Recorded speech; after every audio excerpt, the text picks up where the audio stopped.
One of the things you'll actually miss if you ever leave South Africa is part of the dysfunction. It's crazy. It's like your family, I guess. You miss the dysfunctional aspects of it because they add color.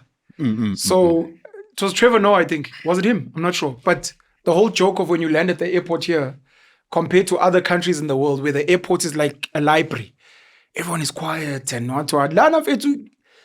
Gabby say, one hello, events I love Machi, we have podcast. Hey, I'm fine. I hate How?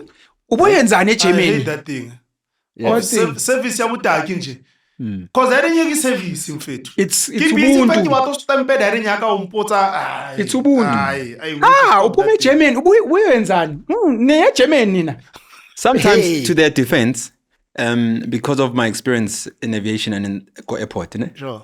the more you speak to someone, it's a security thing. The more you can get out of it. Is a fact. The passport is written, Tsepo Pizzo. I'm stamping it. How? Umutswana kokai, pizzo ye kya kokai. Oh, kya northwest, kokai ko northwest. But I can hear the tongue is rolling different. Yeah. Yeah. Mama how ke ma? Northwest. How wanaka? Sirasi. Oh, then I can start pressing my button. Yeah. I have a problem here. That's how we do Just to it. That's their- just to our their intelligence. defense. Yeah, that's our intelligence. You know, I've done videos where I've said to women, when a group of dodgy guys come to you, if you play first man and say, "Dumelamba vuti lekai kitenyi alinchaile man ki mo play kenya crane mo," there's a chance that you won't get mugged if they respond to you. And even if you do get mugged, you can now go to the police station because you interacted. They speak Tswana, the other one spoke Zulu, and then so if we police catch suspects, they've got information to Intel. match. But then girls, even if guys say, sister. Yeah. And I guess the level of aggression also decreases. So even if let's say they do something to you, Yeah. let's say they wanted to go extreme, Yeah. whatever the extreme is, now you're decreasing your armor. What's all the listeners to play sharp? I'm jailing for unifela. Yeah. The number Yeah. of stories I've heard of people mugging someone, about to mug someone, and then they speak in a language. Hey, Umusutu. Defeats. Yeah. Defeats you. Manje bafowethu seningibambe inko. Umzulu. Awu. Awusiyo lamashangane la. Ayinodlula bafu. Hey, now ngathi uthwele kanzima and you're like, hey, I dodged the cars that have a sticker of Shembe is the way. And umkrele in the inside hanging on the rear view mirror and Maskandi. I can almost guarantee that has to be some type of insurance policy of sorts. It is. It's like a pirate sticker or a cheap sticker in the hood. Has to be. Yeah, Someone and then- sees it. Hey, Yeah. no, ipakania. Sure. And then when people started doing that, and we knew that you're not a pirate, it's just a white guy from Kaika, you just put a sticker on your golf. Then the ANC sticker or the old MK sticker or the new MK sticker, then we know like this is black affiliation and a dangerous one, not just a normal one. Yeah. So hey, this car, hey, leave it, you know? So it's one of I those think things. clan names, I guess, could arguably be also a security. Because we used to know, who are you? Wagupi. Klep, you're like, okay, we know your fingerprint, your For sure. footprint, and who you're from. Because Yeah. wakas gutu, lenga say inkomen, lezi inkomo. It's like, okay, no. And you know, I hope No, you're definitely not from that place. When Yeah. we don't know who you are. what you guys are saying, I hope people take it like, no, actually, as a woman, I must try to do this thing. Yeah. Because you know, people, no, why must men think like that in the first place? You're like, hey, we're trying to protect you. Hey, relax, Stop man. telling the victim. Tell the perpetrators to stop hurting us. Swag. Let Even me tell your you, intent. because we're all moving now in this world of Cosmopolitan. cosmopolitan, capitalist society, etc., etc. Yeah. We're all finding better opportunities through. When I get to move from KZN to Soweto, obviously I'm renting. The first thing you must do as a woman, you go to the shops because it's a common place. Know the guy there, know the girl there. From there, you start attending community meetings so that you can understand who's influential. There's a Goko that when she speaks, even if she's wrong, like at the taxi boss meeting, there's a guy there that even if he's wrong, nobody says anything. Yeah. So you must then introduce yourself to that person so that you inherit a mother at least, Yeah. like you. Hey, ma, Gujani, sure. And then, most important, the guys that are undermined, that are chilling the street corners because we live in a world where even the call center job is prioritized for the woman. And you think those guys are stupid because there's no opportunity for them in this time and space. those guys, make sure, because they're the ones that will break into your place. They're the ones, if you're driving a car, they're the ones that are going to break into the car and steal your sound. And if you are going to get raped, trust me, that's the dick that is going to rape you. Make friends. I'm from Kwamashu, my tongue is strong, and this is on a community. Now and then say something, but now and then say something like, and then they laugh at you, but you are their friend now. Now and then it's a Saturday, you're not going to work. You know, I'm not disbanding, just that, you know, but break here, that community meetings thing is also like visiting the churches. 100% similar vibe. I want to tell, sorry. But the girls want presence on social media, virtual. That's not your real community. If someone rapes you, you can go on Instagram and tweet and Facebook after you get. No one's going to help you on that thing, dude. Sadly, absolutely no one. But but look, Twitter's done a lot. Sorry, in terms of finding people. But in terms of what you're saying about the community, I'm saying right now. Maybe Twitter can help you if you identify if you have a picture or something. But I'm saying at least prevent that thing from happening. Yeah. Because in the hood, as soon as a weird car parks, we know all the cars. JJX, what triple GGP. I'm man. This one we don't know. Ubando. And then you go Nox. It was the day for that girl to get broken into the house, to get broken into. Possible rape. But the guys, that we call nyaupes, are the ones that protected you before the blue uniform came. Two quick stories. The first one is, so I have these Penuelism gatherings around the country. And the one time in Durban, I was with the guy who told me he used to work for an Indian, black young guy, says he used to work for an Indian drug dealer in Durban. And he's like, the most intelligence he'd get was from the Nyaupe boys. Yeah. Because you see them chilling in the corners. But they're collecting all the intel. They know what time you leave the house, what time you come back. Sure. They know who drives which car. They know who's cheating where, what. And when you want information, when you want protection, when you want. So those small things of buying those guys in cars or what, they become your people. Yes. The second story is Nhlanhla Lux would become one of the first owners of a Pick and Pay franchise when Pick and Pay was... Sure. They bought or score and then they converted them. Sure. So his one was in Kliptown. Yeah. And I had the pleasure and privilege of meeting him and befriending him through a mutual friend, Utsepo Matabati. Nhlanhla would tell me that some of the information they shared as franchisees and people in the retail space was Mausekasi, the first thing you do is you find out who are the biggest criminals here. And then you go and you meet them and you befriend them. And if you can, you hire them as your security. Those guys will make sure. And those guys will also tell you, as much as we're the biggest criminals here, every now and then in case. Just would be strong, be grand. They also give us some of the feedback. It's like from Elinikasi that is funa mhlambe so fast. Yeah, sure. And you're like, okay. And you learn. And these things you can only learn on the street and speaking to people and building community, which we've killed with the silo living. You live in a complex block of flats. You don't even know your neighbor. For sure. Anyways, Nhlanhla Lux, welcome, bro. I haven't seen you in a while. Yep. Where have you been, homie? Where have you been, homie? You abandoned the hood, homie. The hood? Abandoned? But in the hood, I've got one of the most famous addresses in the hood. You can't abandon the hood. It's like saying, Ivan calls up and in the hood.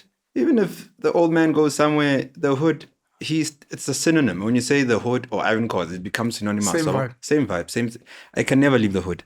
Even though physically I've been spending a lot of time at the farm, at the rehabs that I have, with all those young people that are being rehabilitated, being taught farming, being given skills, heavy duty machine operators when they graduate their CVs, they get straight into factories, mines, etc. So, I mean, we've been dealing with that. And that was informed by a simple thing. We can't always theorize and speak about the people's problems. Someone has to take action around it. And I'm not undermining those who are in parliament, maybe doing their thing. Maybe it's important, but I don't see the importance because otherwise I'd be there too. We've had offers to go to parliament, but I was like, some not like us. And, I want to see, maybe I'm short-sighted. Maybe my mind doesn't go deep. I'm not saying I'm right, but I'd like to see the difference that I'm making. I don't want to set up a policy that will hopefully make a difference. I want to hear that Penuel is suffering from drugs or Gogo doesn't have security. And then we come and say, it's because I'm not bad. And we start building better infrastructure and security around Gogo's house. That's what we like doing. We're more operators than commentators. That's why perhaps you don't even see me on social media much, simply because social media is where you put down you've got a battle of opinions, and so I'm not really interested in too many the whole day of opinions. I want to hear that in Gugulethu they're saying that there's a group of young people who were chased out of schools because they were unruly, and they've now formed the gangsterism because they don't have a place as 15-year-olds. Where do 15-year-olds who are out of school go? And they are now terrorizing the communities. And nobody is able to confront them because, hey, bayakwaza. I want to go there. I don't want to discuss it in parliament. I want to go there so that I can talk to the young ones and make sure that I'm able to help them. Most of the time, I take them out of their communities, take them in the new community to set a new environment for them where they are not known and judged, and mentor them into a better life, and take them back a few years later. And everybody's like, hey, usechlo. Yo, ungenenge golf 6 egas. What's Sech doing? Even the honey is now different. Come on. You see, so that's what I want to do. And that's what I will continue to do. In my small space, sometimes my big space. It's not for everybody to know how far my hand can reach. I like it when they think it's a shorthand. It's also okay. But I want to see what I do. That's why I don't think I will ever become a billionaire in dollars. Simply because billionaire in dollars, you can't have the same thinking that I have to become a billionaire in dollars. You have to be a systematic person and know that my factory in Japan is doing this. I want my factory and see my factory. I'm that guy. I like the peace of mind of seeing my cows.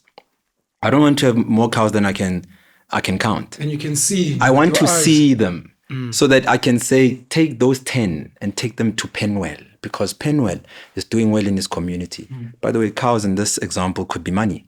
Take that and give it to Penuel. Penuel is doing great, taking care of people. It's in line with my mental policy or emotional policy. Doesn't have to be a business policy. So what he needs is support. So give him these cows. These cows in 5 years will be quadrupled, and he'll be able to, and okay, in 10 years time, I will have given my cows, given me more cows, and I can do, I'm old school. I just want to see all my assets, and I want to be there to apply security to all my assets. I don't want to rely on another man for security over my life and assets. Thank you for the work you're doing, bro. Appreciate it. I know it's not marketed as aggressively, but I've spent a little bit of time with you, and every few minutes you're getting phone calls.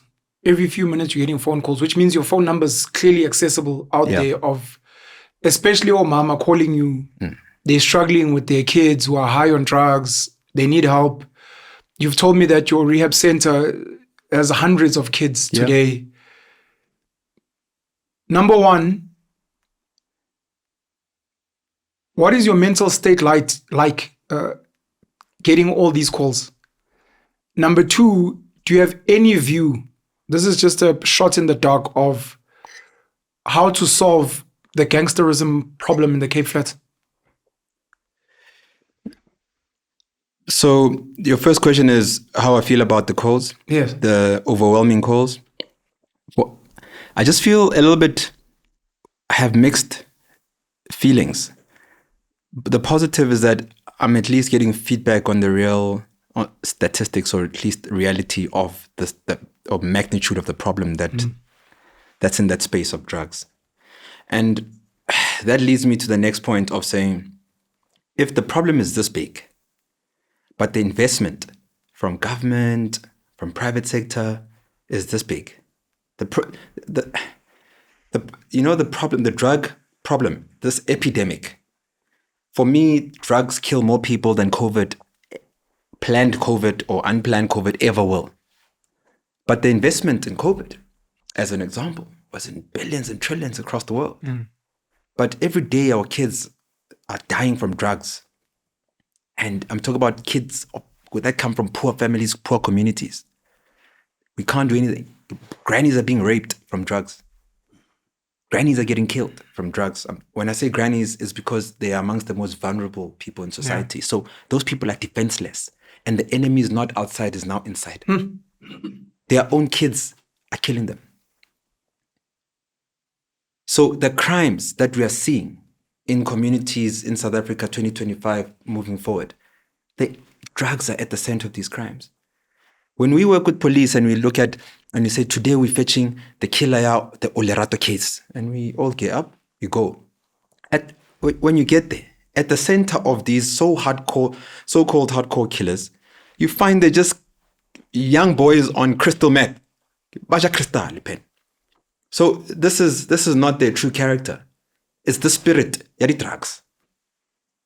Yes, we must hold them accountable. How do you hold the spirit accountable? So you hold them accountable, but reality is, deal with the drugs. 80% of the nonsense that we are faced with in our communities, in our households, in our homes, etc., will disappear.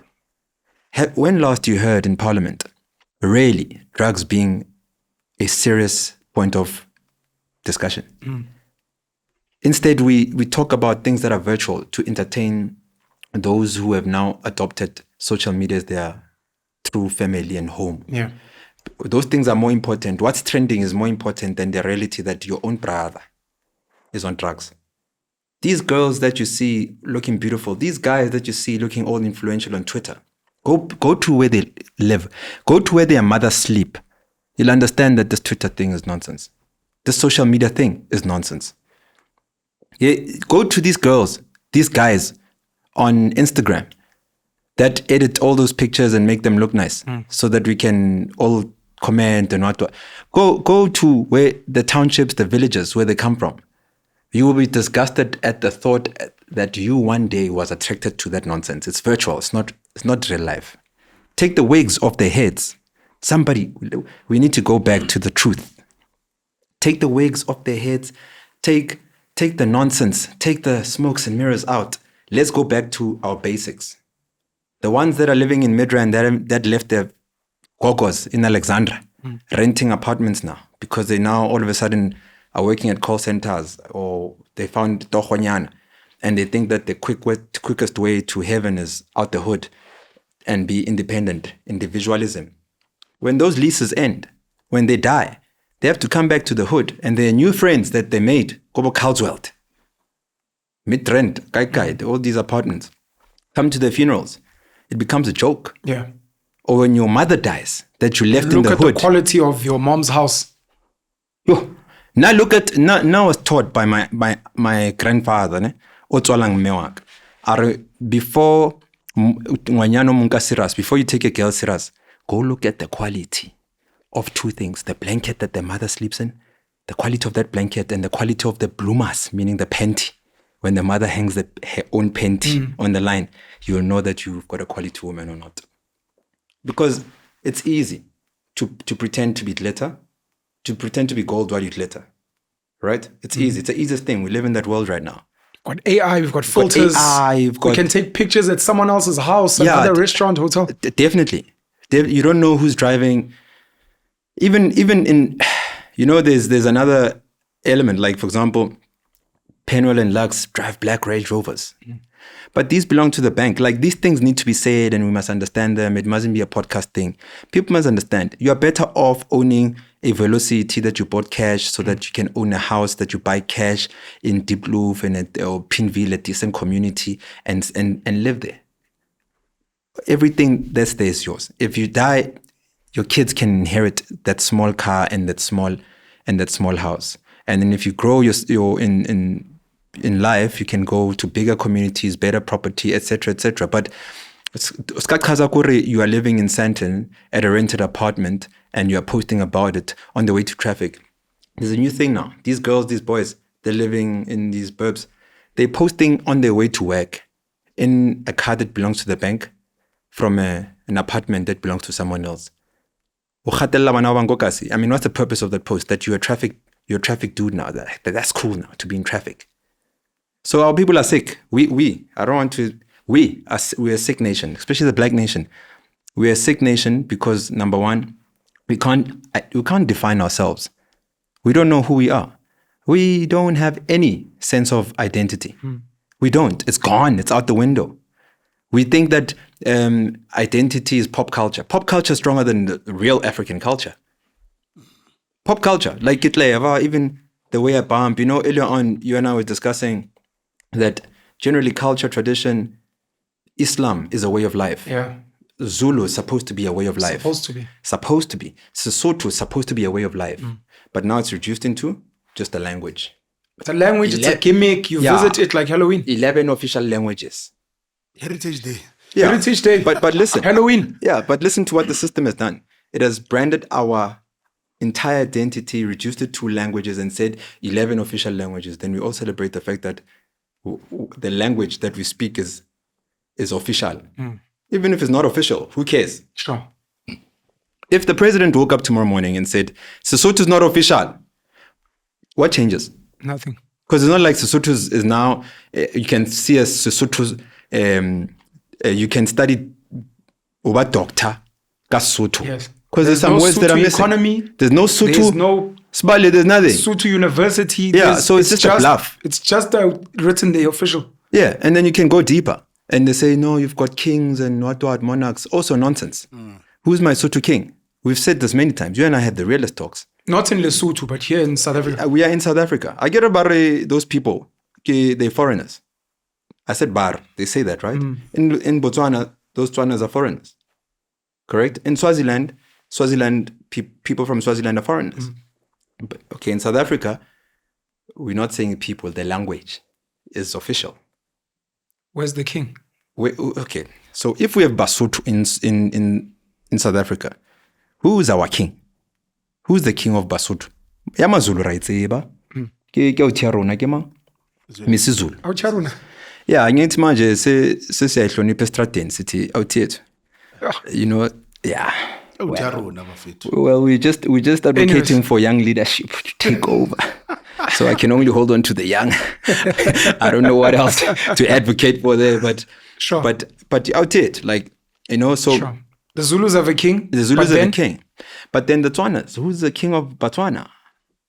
Who? So again, we're speaking about these things as if Pen, I'm trying to have a strong word for it. We're speaking about our cultures and traditions as if they still exist. And I trust me, they don't exist until we breathe life into them. These things are on the floor, they're collapsing. We need to do mouth to mouth to get them back. And this was designed by the system to collapse us because divide and rule is a real thing. So to detach us from our nature and our nature is our culture and tradition because it's attached to nature. Our magic lies in nature as Black people. The land, if you want me to give an example, the land that people are speaking about, that's nature, isn't it?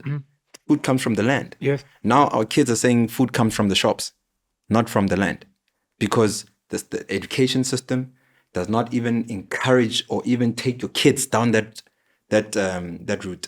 It just prepares them to be laborers in the system of colonization, in the system of in this capitalist system. We must all come from Soweto. In the morning, traffic Soweto. Traffic that comes from Soweto. It's too much. But again, I want to emphasize, even if people can hear me a million times saying the same thing over and over, it's important to define ourselves. What is Soweto, Pen? What is Umlazi? What is Umlazi? Umlazi gangster. We must celebrate Umlazi gangster. Because some of us who are outside, even you, the guys that are now here with us in this mixed province called Gauteng. When you start saying Umlazi, you want to remind us, Umlazi gangster, dangerous. But for me, when I look at it as Umchita, I'm like, this is bullshit. We are feeding this monster that's holding us back.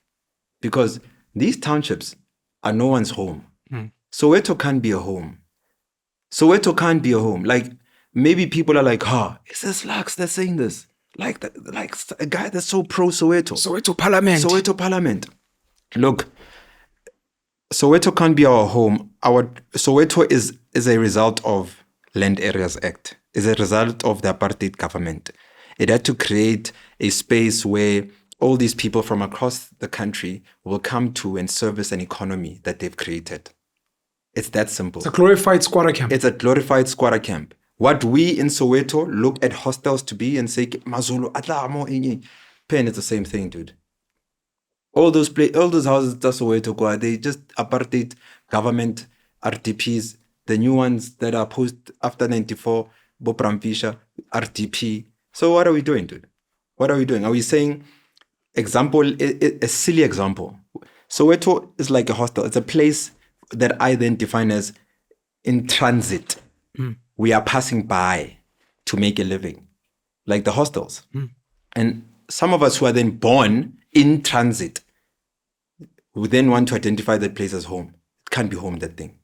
Home is where we all come from. And Soweto is not where we come from. Mulazi, Alexandra. Kwamashu, Mdantsane. Guys, somebody must tell you those are labor camps. Labor camps have their own infrastructure designed to achieve a certain outcome. That can't be your home. Unless you want to succumb to the fact that your home was designed by Van der Merwe and the systems of your home, and you found a home in that womb. I don't know what life you're going to brew from there, but because there's no way you can have life in a Soweto, because go Soweto, go Alexandra, food comes from shops. You can't. Maburu never sit down. I want to share some research that I did with you, né? That I did. But you're a reader, so you read some of these things. If you look at the documents that informed some acts in apartheid, like the 1958, 1959 Land Areas Act, before it was passed in their parliament at the time, there's support documents. Those things are not easy to find. If you are in the networks of the old judges, they share information with you. And they say to you, the purpose, it was deeper than you guys think. The houses in labor camps were built so close to each other and against the sun, not pro the sun. So an average house in a township, even a shack, is like this. It's either this is the short side. I don't want to speak too much English in terms of angles. So the camera's here. The sun rises from the east, sets in the west. So that you've got more shade in your yard than sunlight. Even if you start waking up, trying to plant, trying to have a relationship with the earth, that thing is doomed because the infrastructure doesn't allow it. They could be built like this, but they took a conscious decision that was documented for them to be built this way. You can't grow anything if the sun is not in your favor. What can you grow? So the food must always come from the shop. Capitalism. You know what you're saying? I'm thinking about, because I'm from Tembisa. Sure. Yeah, all the houses are built like that actually. It's either or Ashebiko. Yeah. You can test it with most communities. Yeah, you're that's right. why. That's why when. No, I'm saying what he's saying. Yeah. Even, like mostly, it's just the rules that are yes. that way. And then let me tell you. Yeah, that's why I kokasi. Unal experience ya ploma kokasi. We select a corner not because we like each other, simply because we're chasing the sun for warmth. Yeah. Because where you are, Kontung, you can't just step outside and get maximum sunlight. You need to chase the sun and take a chair and plum here and take a chair and plum there because there is no maximum sun in your yard. Unlike homes in the villages. In the villages. Which normally the sun is, problem. you just get out the door and you enjoy. You are blessed with the sun. Yeah. So there. Yes. Whereas in the hood, you can't violate that in your yard. I've got a weird theory, man. So I live close to West Park Cemetery. Yeah. Here in Joburg, near the Johannesburg Botanical Gardens. And I noticed, so number one, there's a Group Areas Act there as well, for anyone that's never been. There's a Muslim side. Mm-hmm. There's all the old ones of old Joburgers before we came here. There's Italian, there's Greek. There's an Asian side. I don't know if it's the Chinese or whatever. You see it. It's written in whatever. There's new sides now that have been created with black people. It's dusty, it's dirty, there's no trees. And then there's a segregated Jewish side. It's fenced off, unlike the others. It's fenced off. It's got its own security. The security, they have golf carts, etc. For sure. The only thing is I was walking there because I like walking there. Maybe I'm a spirit biza, but it's a beautiful cemetery. I like walking there. Mm. The Jewish grave sites all face in a direction. And I remember when I was walking, I think the sun was setting. So they're either facing the sunset or the sunrise. All other graves are facing somewhere else. Yeah. And I can only imagine, I stand to be corrected. This is just a wild guess, but I wanted to speak about those ones where they're facing. That maybe the Muslim ones might be facing Mecca or something, because I know they believe when they pray towards Mecca where they have their pilgrimage. So I'm just wondering, even the way people bury, if there's any psychology in that. Sure. Anyways, okay. Cape Flats, if you have any solution to gangsterism there. Yeah, so for me, the truth of the matter is the solution that this country needs is you need to collapse the infrastructure of colonization and infrastructure of apartheid. If we agree that labor camps, so we're Tomlazi, blah, blah, Alexandra, all these townships are labor camps, and you want to reverse what the apartheid has really done, you can't leave its infrastructure in place, because that means... My dad, Danny, also is when I need to give a shout out to my cassis as well. So can't always speak about Soweto. Yeah. My dad, Danny, where I was born, I still see when Yeah. So we need to collapse those places. And for a small mind or an average mind, Lux Yakula, we must now collapse Soweto. But Soweto was built by a system that wanted to produce a certain type of black. So that infrastructure, you leave it in place, you are continuing to produce that certain type of black. So if you want the real results, I might not be speaking to colonizers, people with the mind of a colonizer. Majority of our people, we all belong to a group of colonized minds. Correct. So it's not easy to then understand issues of colonizers. Yes. Because you then say, far-fetched, think, mina like us, yes, fine. I don't give a shit. Yeah, but if you're a colonizer and this resonates with you, you will then appreciate that we must then destroy everything that has to do with infrastructure, colonization, apartheid moving forward. Because then there are systems. Example, a computer. Let me use Windows 95 or XP. It requires hardware for it to operate. An operating system, software, can't operate in the sky just. It needs hardware. Yeah, it needs hardware. Our phones are hardware, Facebook is software. Correct. They come together, we've got Facebook. And the hardware then helps you access the software for you to do your things. Correct? So when we speak of systematic continuation of systematic apartheid is normal physical, slavery is normal physical, is now systematic. What are you talking about? Where's the hardware for that? It's a system. It's an operating system. It operates. Listen to the English. It's simple. It's not me. Operating system, meaning it's a system that operates. Sure. Where is its hardware? It's in the infrastructure that was built. That's correct. The Sowetos, the Umlazis, the Matatenis, etc., etc. So we then need to collapse that if you want to get rid of everything that comes with it, so that you can honestly free your people. You look at Africa pre-contact.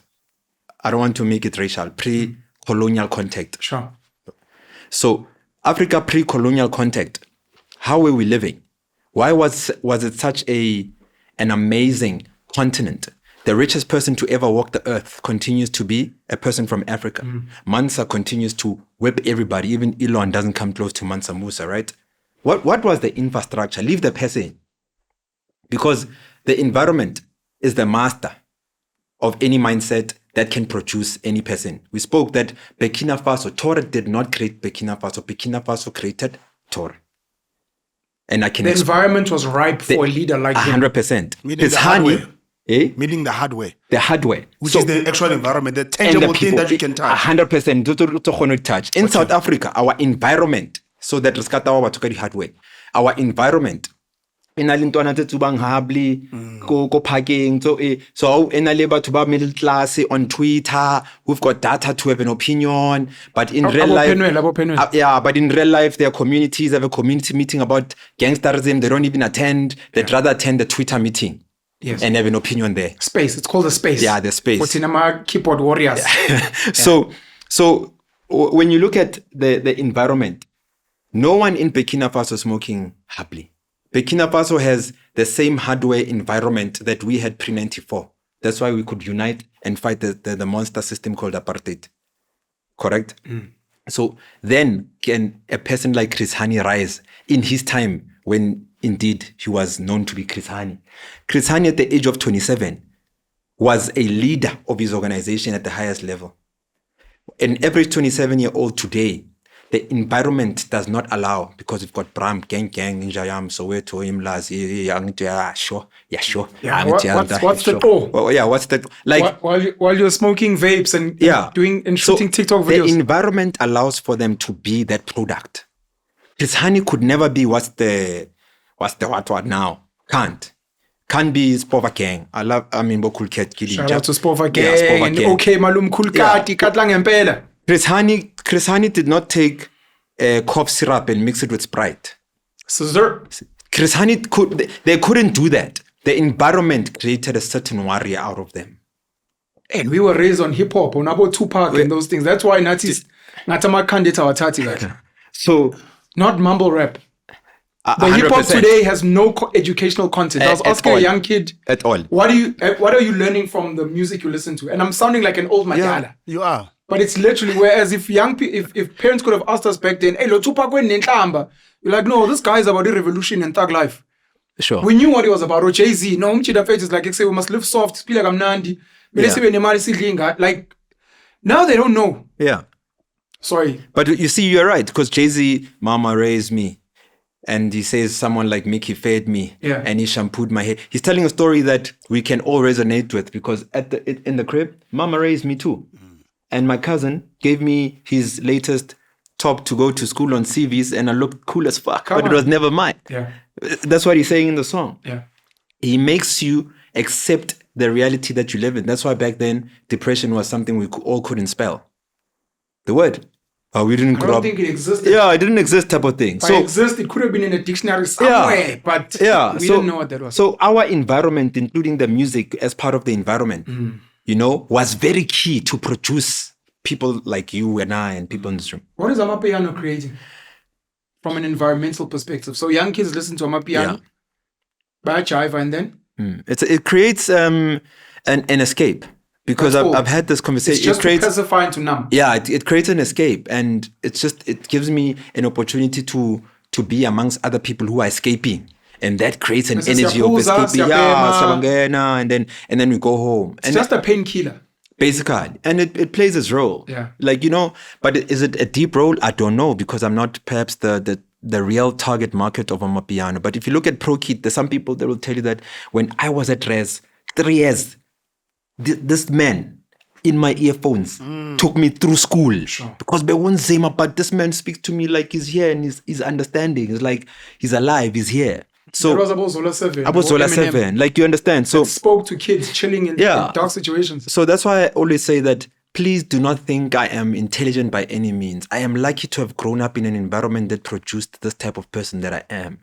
This environment is an environment that is post and 94 and pre-94, 94, post-94. Sure. We are those people who saw the internet come.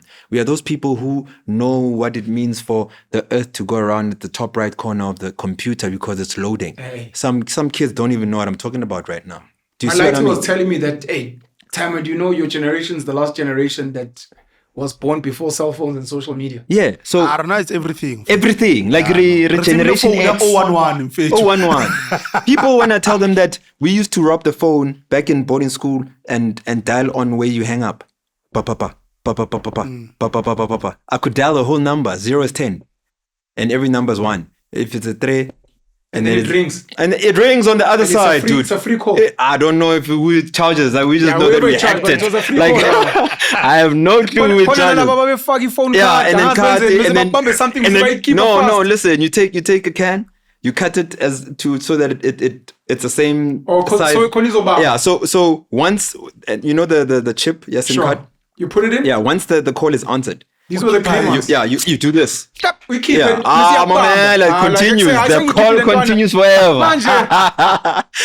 The blue ones was the cash, the coins, and the green was the card. Yeah. So we are that generation that was lucky to grow up under the musical spell, because music is a spell too. is a It's an spell. energy, right? You can tap into frequencies. That's why Islam is very sensitive around listening to music. Yes. So They people understand don't. the powers. But for an African who can't relate to that Islam example, it's important when you look at our cultures, maybe iscoop, then people but and what. It's because you're just tapping into Those frequencies. chants, You know what I mean? There's And Angoma, we're yeah, one is chanting cool.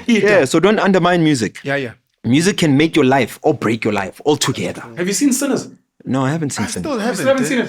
Shit, dude. it touches on that thing of Is how it? music is a portal into a spiritual realm. 100%. If you ever seen it, shout out to Ryan Coogler, in 1986. Izinja? Come on. Shout out to Michael B. Jordan and the rest of the cast. But Sinners, one of the core themes is the danger of music. And I hope I'm not spoiling it, but I just want to say when you do watch it. Is it on Apple or Netflix? Or? Nah, I think it's just come off the cinema circuit because it was at the cinemas. Should be able It was to at be on the IMAX. platforms. Yeah. I'm not sure. Oh, I've got this pretty lady that told me about Sinners.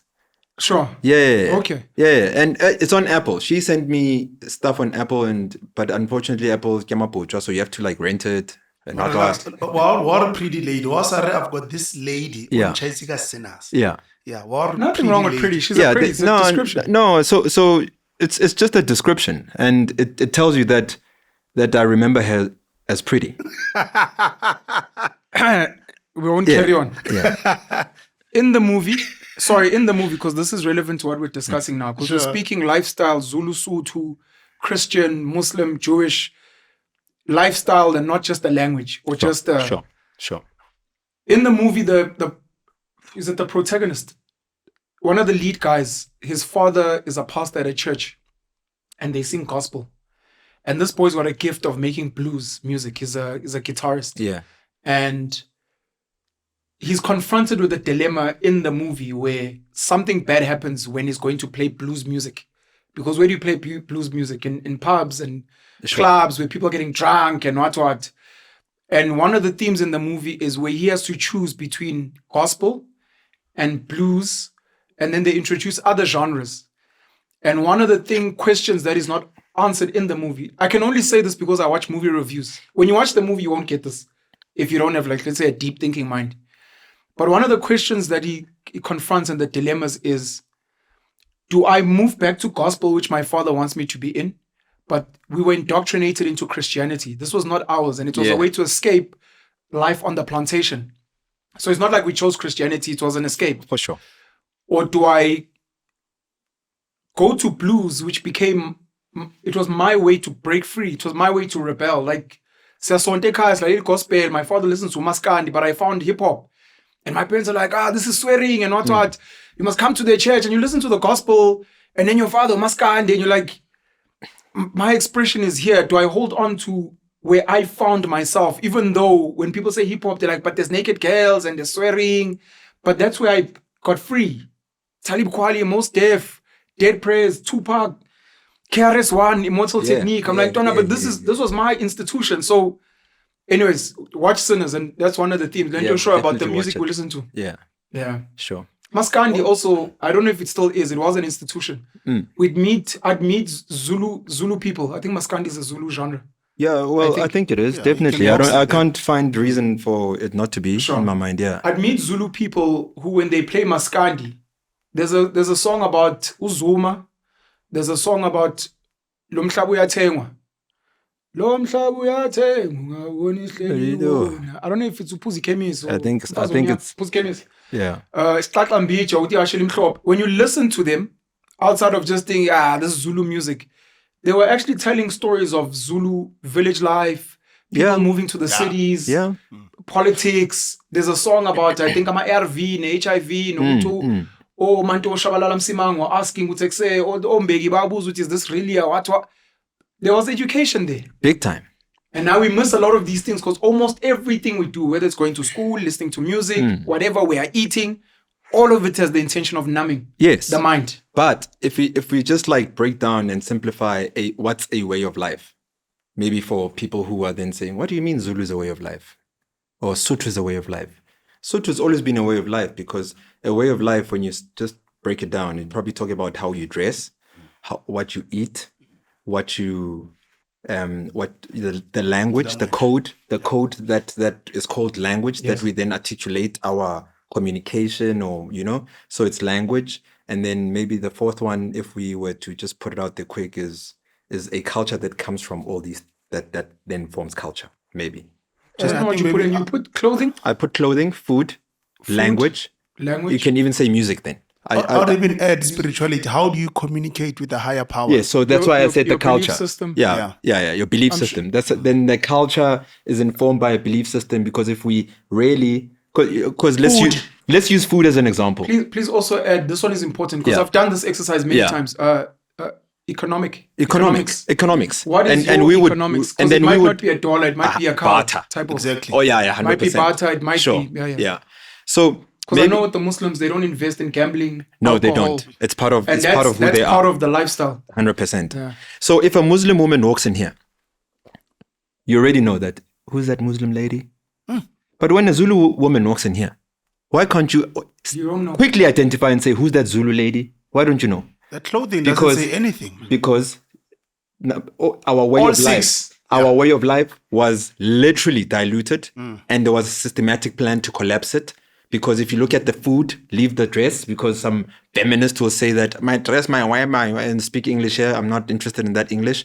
I'm saying that let's all focus on food, because we all have to eat at some point. Yeah. Why was food a way of life? Because it was tested thousands of years before you were born by your people for that diet to be your diet. Do you think the Muslims, by chance, that they're saying that they eat this? Do you think the Jews, it's by chance that they're saying they eat this? It's functional, right? Maybe it's for stamina. 100%. And it's also seasonal. Yeah. Because the citrus comes in winter, which is when we need vitamin C. And then food is medicine. So this becomes the reason you are sick is because you're eating foreign. Dude, it's done. If you look at the mortality rate, if it's our grandparents, great-grandparents, those people live longer, bro. Much longer. And fertility. And much healthier. Fertility, yes. Yeah. And much healthier. Why? Because you could live until the age of 90, but you have a bad quality life from the age of 40 to that 90. Yeah, sure. You're always in hospital. There's no year. So is that even worth living? No. Yeah. But if you look at our ancestors, and you look at the people that came before us in our families, correct? Yeah. You then realize that their choice of food that defined them. That's why you say that Nigerians have a dish. What is that dish? Where do you think that comes from? From Facebook. That thing is older than Facebook. Why do they have a dish? Because there's some things that can't grow in Nigeria that can grow in Botswana because of the climate. So they then understood that trial and error got us to this point where we know that when we eat this, you 100% health, no cancer. Cancer and everything is a taboo, even in our language. When you say, my grandmother died of cancer, other people like, king into you, like Zhuang, Matwele, like where, like explain to us. But for a white person, we say cancer, they understand it because I'm not undermining them, but because they come from a history of not being attached to a certain type of food that is medicinal. And by the way, I don't want to get into this, but civilization came from us out and went outside. It didn't come from outside and back into this continent, So we have a long history of having messed with science. You can go to any part of this continent. When it comes to understanding nature, it's who we are, because we are nature. There's no difference between us and nature. So right now, Umsuthu, you are here in Johannesburg, here in Gauteng, and you're eating McDonald's and KFC. Why? Because of the system has told you that you are a better class if you can afford KFC. Why? Because KFC is part of the economic system. You must go out there and push the fast food. And so what is it doing to your body? Processed food. Buffet, any food that is advertised can't be good for you. I didn't call you here for this, but I'm glad this conversation's here. Two things I want to raise quickly. Number one is language, and the second one is belief system. These are things I've said before. It's not written anywhere that I've read, but I believe this is important. When foreign malicious elements came in, one of the things they did is they took away your God and replaced it with a so-called God. 100%. That they got to define how that God operates. When that God expects you to bow down and to apologize and to say sorry, and when to obey your master. And you're like, that was not our God and how it worked. And you took God away from even inside myself. And you made it an external thing. And you explained. So that once your belief system is messed up, Even things like, no, you should eat this. This is fine because you're no longer linked to. Number two is when you said this, and it's said that we speak in English, but what can we do? You realize with children, when you become a parent, that teaching them a language becomes a gateway to indoctrination.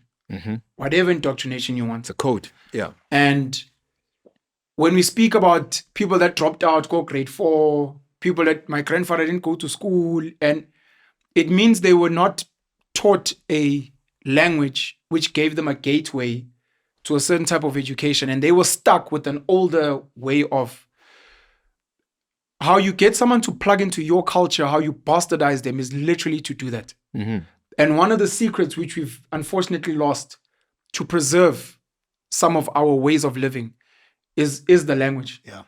Because once you start speaking Shakespeare and you quote what, You're gone. by default, you are going into another culture that's not yours. Yes. And Tina, we've got certain words, certain sayings that cannot be translated. And then when you look at language as a form of music, which you said is powerful, there's a certain way you speak that even when we spoke about crime, even when someone greets you in a language that you know, you immediately let your guard down. Yeah. Yes. It's a code. Immediately. Someone speaks to you in Afrikaans, you immediately tense up. And you're like, hey, fuck. Because it's a spell. Like you said with music, language literally plugs you into another framework. When we big into movies. When you start studying foreign movies, Spanish, Chinese, you realize that, yes, they translate them so that we can read, but you realize there's a whole culturalization in the music and the sound. The highest grossing animated movie of all time now is called Neja from China, over $2 billion, surpassing The Lion King and others, and it's the highest grossing movie of this year. Jeez. But the whole concept of Neja as a animated movie in China is they use certain color palettes in that movie with evil and good. And the people that dissect those things see some of those colors when they look at imperialism and the Americans. And you look at the bad guys that are introduced in that and what they look like. You know, we'll speak about how the Russians, when the Russians arrive in a movie and when the what. And we've spoken about color schemes, that every time a movie depicts Mexico, it's brown and orange. Every time it depicts Africa, it's dusty. Like, it's never glossy. Yes. So you start understanding all of that coding. So when someone says, hey, I was in Kenya, I was in Nigeria, the thinking, you've got a color, what you smell and what you... So language becomes that, and how you program a person is without even traveling. Oh, he's Russian. Words like insurgent, terrorist versus liberator, activist, freedom fighter. No, he's a terrorist. No, he's a killer. No, he's just the psychology of it. So which areas they're speaking about, which countries. You know exactly what they're talking about. Yeah. Hey, that guy looks like a terrorist. Then you turn around and you see like a blonde, blue-eyed woman. No, there's no terrorist. There's no. She's definitely, you can see they look like, and then you see a Muslim woman. You're like, oh yeah, that one. No, those ones, no. Bullshit. Yeah. So you got it. It's exactly that. We've now attacked the system, and I actually called you here because I wanted to speak about business. Aish. I hope we've got time. Need to change the whole vibe and the whole... The truth is the truth. Okay, my last point before you close on that sir. issue, so that we don't disturb the business conversation. You know, when you travel, you also learn quite a lot, right? Because you get confronted by what history has left as evidence, which is something amazing. It's not something someone is telling you. It's not a story. The pyramids, as an example, it's what history has left as evidence. What you do with that evidence is up to you. Yeah. So if we then saying that history says the only country that was never colonized in the whole of Africa is Ethiopia, the only that was never colonized in terms of commercial definition of colonization, it's okay. Right? So you then already know that if you want to go and have a glimpse at Africa pre-colonial contact, there's one place you must go to. Ethiopia. If there's a country that's worth analyzing, studying, so that you can try wake up your genetic memory of who you are as an African, or at least of the continent, is Ethiopia. So, But the oldest Bible in the world, sorry. 100%. Yeah. Yeah. So when you go to Ethiopia, which I have been, I was there helping them fight in their war against the neo-colonization, that nonsense war that they had now. Rebels. The rebels, yeah. So I don't want to like speak about, like you said, language is a code, like junta, because junta is like saying Amazulu, but people don't know that when they beyond those borders. So you don't want to. Not every Zulu person, had that type of like Boko Haram. Yeah, like, which to us now is terrorist. And like haram is Islamic for something that's bad. 100%. So they were just like, we're against bad. Yeah. It's the Boko Haram. Sure. So the coup TPLA forces, so against the government and the people of Ethiopia, then I was on the other side, right? So, but when you are there, you then get to learn, Penuel, and that those guys, their time is directly opposite. And when you then research time and space, it's an important concept. Even doesn't matter what you study, time and space is an important concept. Yes. You go into it deeper and then you understand that if Ethiopia is saying 7 is 1 on the clock and 3 is 9, everything swaps around. I can draw the clock for you quick. Oh no, I wanted to write a note quickly. Okay. Who was this guy? Was it Cat Williams? Sorry. You can draw it for me. I just want to write this Cat Williams time. I think it was Cat Williams. I stand to be corrected. And labor. So I don't even have to draw it. I want to mention the year in Ethiopia now. Yeah. But maybe you'll get to it. And if you don't, I'll mention it. Yeah. So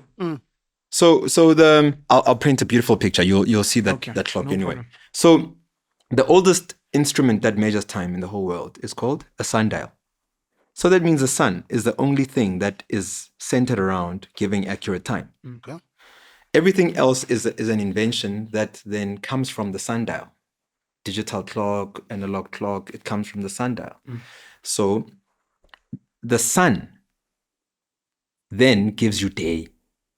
When the sun sets, it gives you night. But nobody goes deep and asks, why does our day in Africa, most countries, South Africa being our own country, at 12 o'clock midnight, the next day starts when we are sleeping? Yeah. Why is that? That's nonsense. Yeah. It's because it came with colonization, where the countries or the areas that colonized us, or at least that were in charge of global colonization, because this was a major systematic thing. It wasn't by chance in J that people think we're just on a boat to there's a country there, and obviously they are scouts, they go back, they plan. It's a systematic thing that we discovered this, we nonsense discoveries, and then they know how to share the world, if that's even a thing. But the time thing that really I'd like our people to be aware of, Penuel, is farmers in South Africa live by nature's time, but everybody else lives by the colonizer's time and the calendar. So it starts with the time, and then you can step into the calendar. Correct? The seasons are opposite.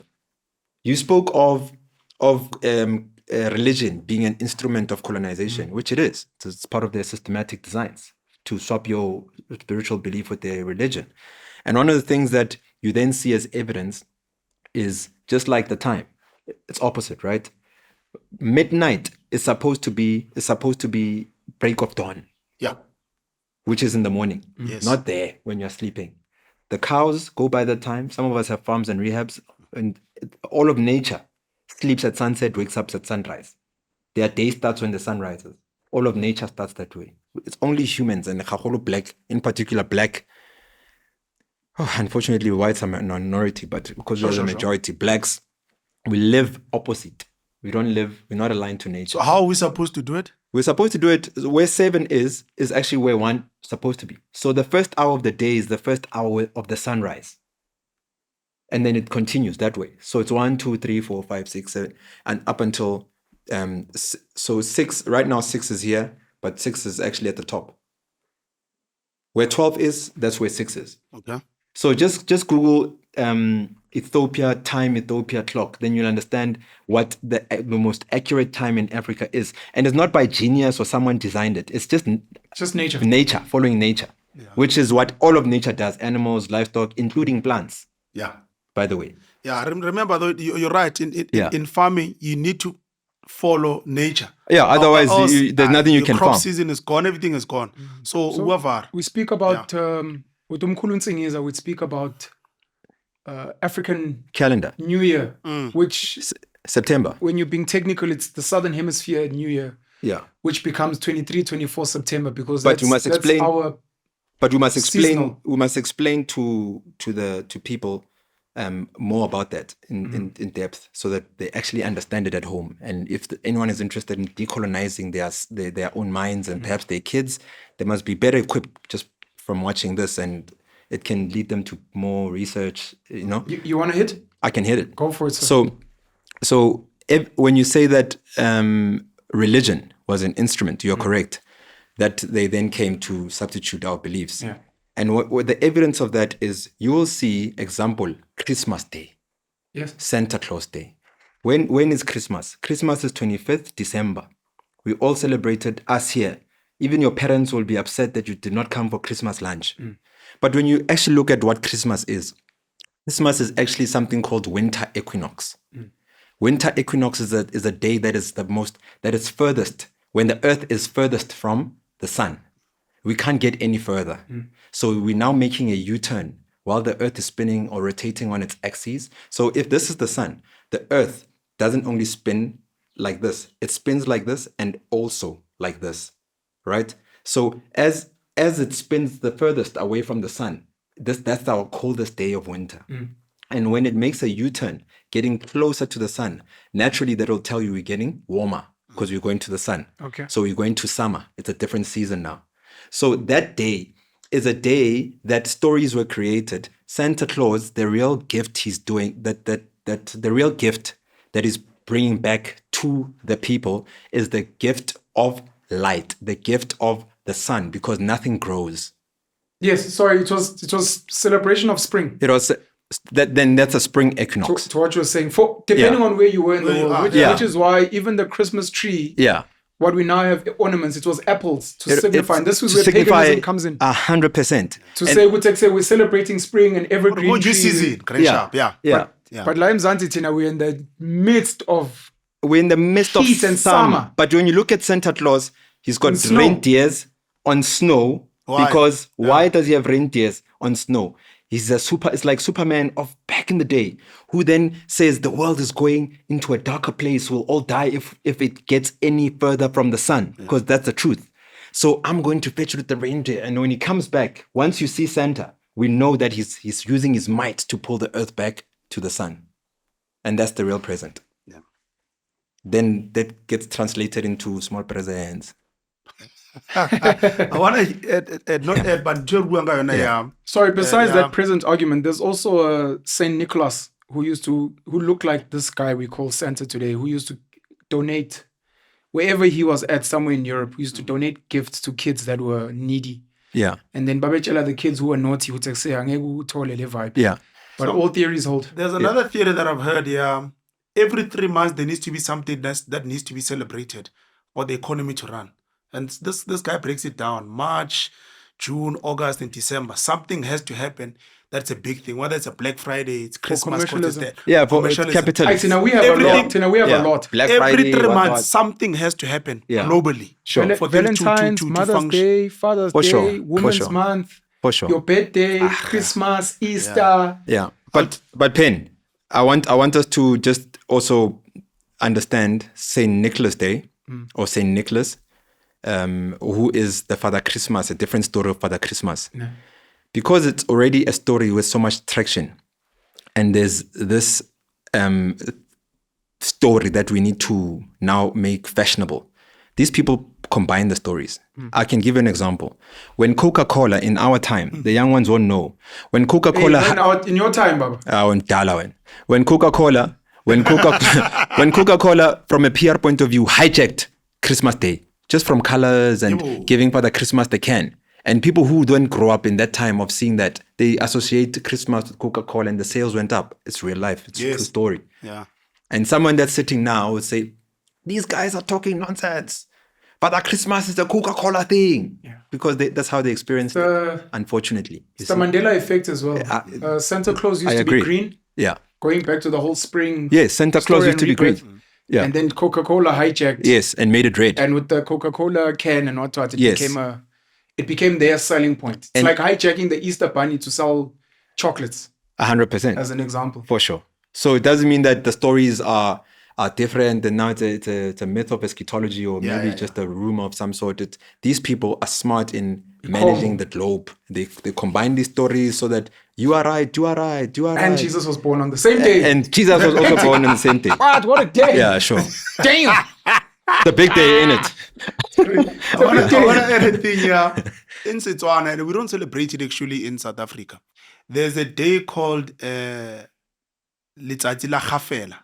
Khafela is the day when now you are sowing everything. Now the crops have grown, everything is nice. Sure. And they link that to actually the first day for them in terms of spring and summer. So For sure. some people do believe that the first actually vele, they link it to the day of Khafela. The Yeah. sowing of seeds. Yeah. Planting of seeds. No, now you're chowing everything. Now you planted is nice. It's harvest. Day, Harvest. harvest. Yeah, sure. Okay. Yeah.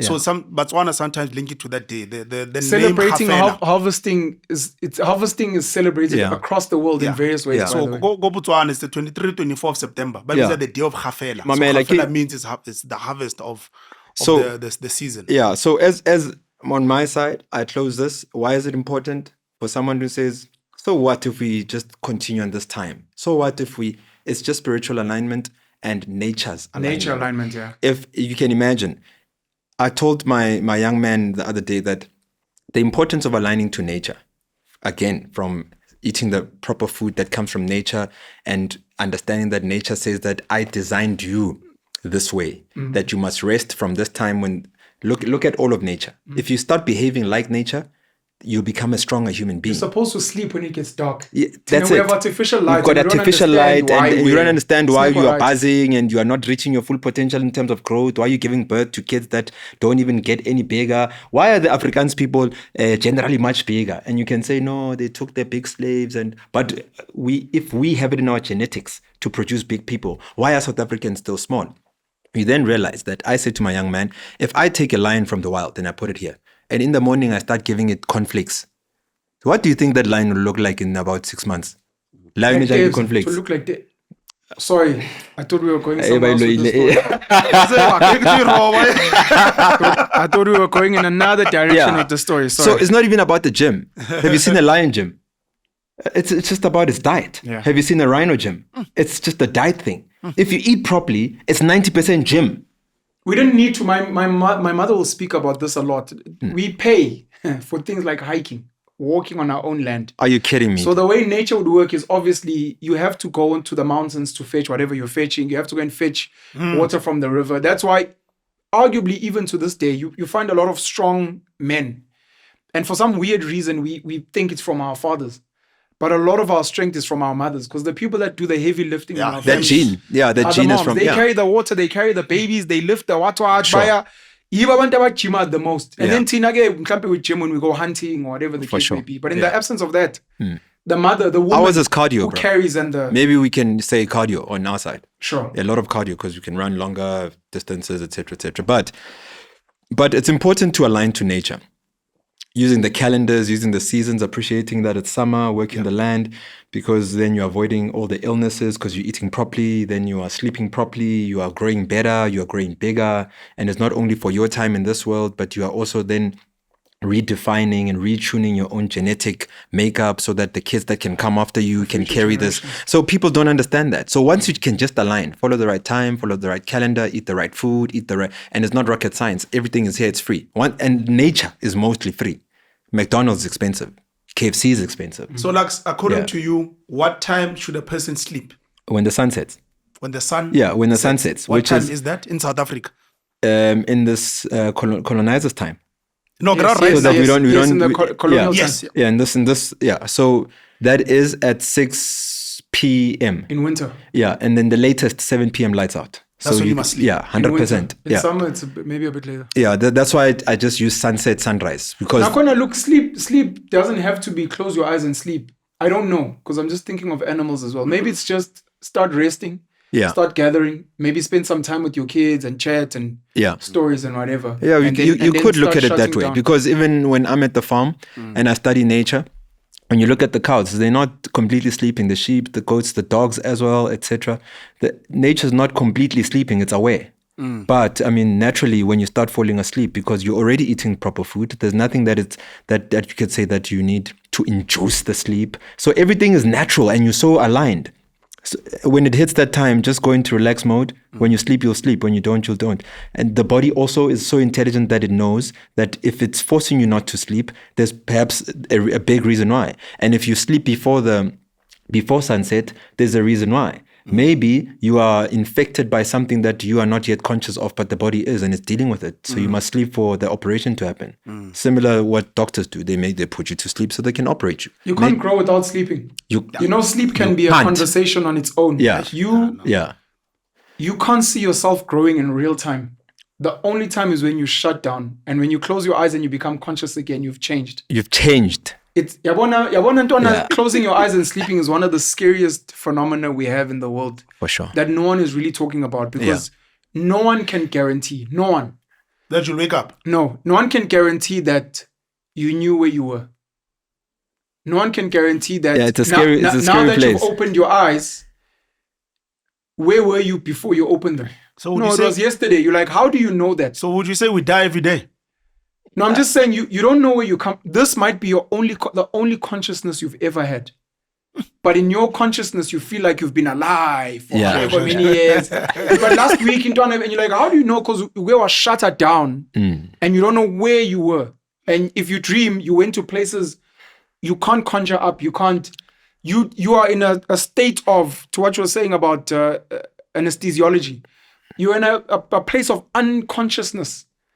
And the way the body's created is if you don't engage that state, you start hallucinating and it gets blurry. For sure. And your body starts shutting down. You have to shut down. Yeah. You're like a machine. But where do you go when you shut down? Where does your consciousness go? And the where does your consciousness go makes me ask, where does your body go? No, it's still there. And somehow magically when you wake up, you're a bit taller. And you've got white hairs. And you've got a deeper voice, but you can't remember when it happened. But you remember that there were times you close your eyes and you open. It's very scary. Like having a baby, watch a baby grow. You can't see it really grow, but if you spend 2 days away, you come back like this little shit is grown. And the best way to look at it is a haircut. People who have consistent haircuts, you're like, yo, fast. But you don't see it grow. Yeah. But it's damn grown and it's big. In Ethiopia today, so we're filming this on Thursday, what's the day today? The 11th. 12 June. 12 June. I know Ethiopia's calendar has got 13 months. Yeah. Yeah, it's got 13 months. I'm not sure in each month or each of the 12 months, whatever. But then the year 2014 is the main thing I wanted to reference. They are in the year 2014. We are in the year 2025. And they are in their 11th month currently. They have their own alphabet going back to secret code, which is why it's difficult to hack the Chinese and the Russians. There's a term for the alphabet that we use. They don't use that alphabet, which makes it difficult to hack. Yeah, so even coding like JavaScript as a code, it's designed in such a way that it's almost reflects your coding, because you can't code things that you don't know. And I know in China, even their maths is easier because it's in their language and in the way they count. It's not like incredible. Us. They don't have things like 35. What example was I trying to make? But they'll have like a 3 and a 5, such that when they do their maths, it's easier for them to calculate it. Okay. I've seen, you're right. I've seen. Even when you count, their numbers in words are shorter. So instead of saying 538, they might just say 538 in their language. Makes it quicker, so it's easier to count. Okay. So when they're calculating something, they compute it quicker than you having to bunch these words and thoughts together. For sure. I've seen in China even some of their formulas.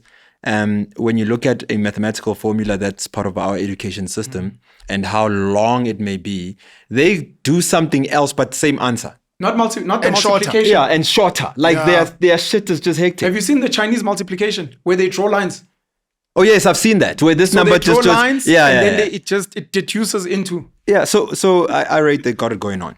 So Mandarin has got its own alphabet, and they read from right to left back to front. Sure. And then in Russia, when you land in Russia, all English is gone. You can't be like, okay, we're a bit lost now. I'll just check his side. The alphabet is gone. You can't read what it says there. You can't read Chechnya or Vladimir because it's got its own. Yeah. So you can't hack. That's why even if you were to conduct or to watch Russian content or Chinese, you can't just immediately be like, no, nothing yes. You're fucked. You need an interpreter to explain. And the interpreter who's explaining could be leading you somewhere else. But if you watch a Dutch movie, you could like, oh, that's a little bit Afrikaans. Sure. I can make up. But and it uses the Russia, same alphabet. China, there's nothing you'll understand there. So Ethiopia's got its own alphabet. For sure. I don't know if you've ever seen it. And yeah, I'm shutting this down. Shout out to Ethiopia. I think everyone should go and visit there. Yeah, you must. And they arguably, outside of Latin America, have the most beautiful women. Woo! Ethiopia. I used to hear people speak about it. I used to hear everyone say, East African women. Listen. And then I see the Somalian and Ethiopian women here in Joburg. Listen. No, dog. There's a... Ala ungene Ethiopian Airlines and look at the air hostesses. Then landing... Ama Ethiopian are the perfect blend of black and Indian. Yeah. The hair, I would skin texture. Yeah, showcase. Let me tell you. Ethiopian women are... And if you, it depends where you're from, because I mean, you know the next to Latin American women. Lalel, you know the palate is the palate, right? But if you're from Africa, like our taste in South Africa, like our commercial taste, you're going to want to find. It's like if we're making up a race, and you take an Indian 25%, and you take a colored 25%, maybe Latin 25%. Yeah. Latin/colored, right? Yeah, our colored honeys are the closest to Latino. Yeah, that's what I mean. So you take colored 25, you take Indian 25, you take black 50 for the body and strength. You find an Ethiopian woman. Go to Hosanna. That's a place where when you you might think ke rato, ka texture, mara. You might want to say, sister, but when she turns around and the head does this. And it's not a weave. And it's not a weave. Oh, yeah. And it's not a weave. Yeah. And then John Travolta's line. And then she leaves. You hate to see her leave, but you love to watch her leave. Come on. Like, hate to see her leave, but love to watch her go. You know what I mean? Like, Ethiopian woman. Ethiopian I never woman are the one. understood. Because you travel and you look at different quality women out there. The Germans, the Russian, Slovakian, obviously the Latino woman that, hey, Tina, we love. Sure. We've got the colored girls here, of course. Yeah, when I saw Ethiopian woman, not what we get here, I was like... And by the way, I'm not like, this is not far-fetched. Ne? Yeah. When I was in Ethiopia, I resonated with their culture a lot. Dope. The Sotho culture is very close to them. Okay. That's what I'm lamu. They've got a stick, blanket vibe, and they got their cattle, they're herding, and they that sounds like the Kenyans. And even the Kenyans. Trust me, I've told a lot of my Kenyan friends that, dude, like, somehow it's either we came from you or you came from us, but it's African. And these are functional dresses. Yeah. This is functional dress and a stick. Joshua Mapong has spoken about the importance of a stick. Yes. And how functional it is, besides being a weapon. It's functional. Other things. Many things. This and then to reading the water. To check the depth of the water so that you can see what you want to do.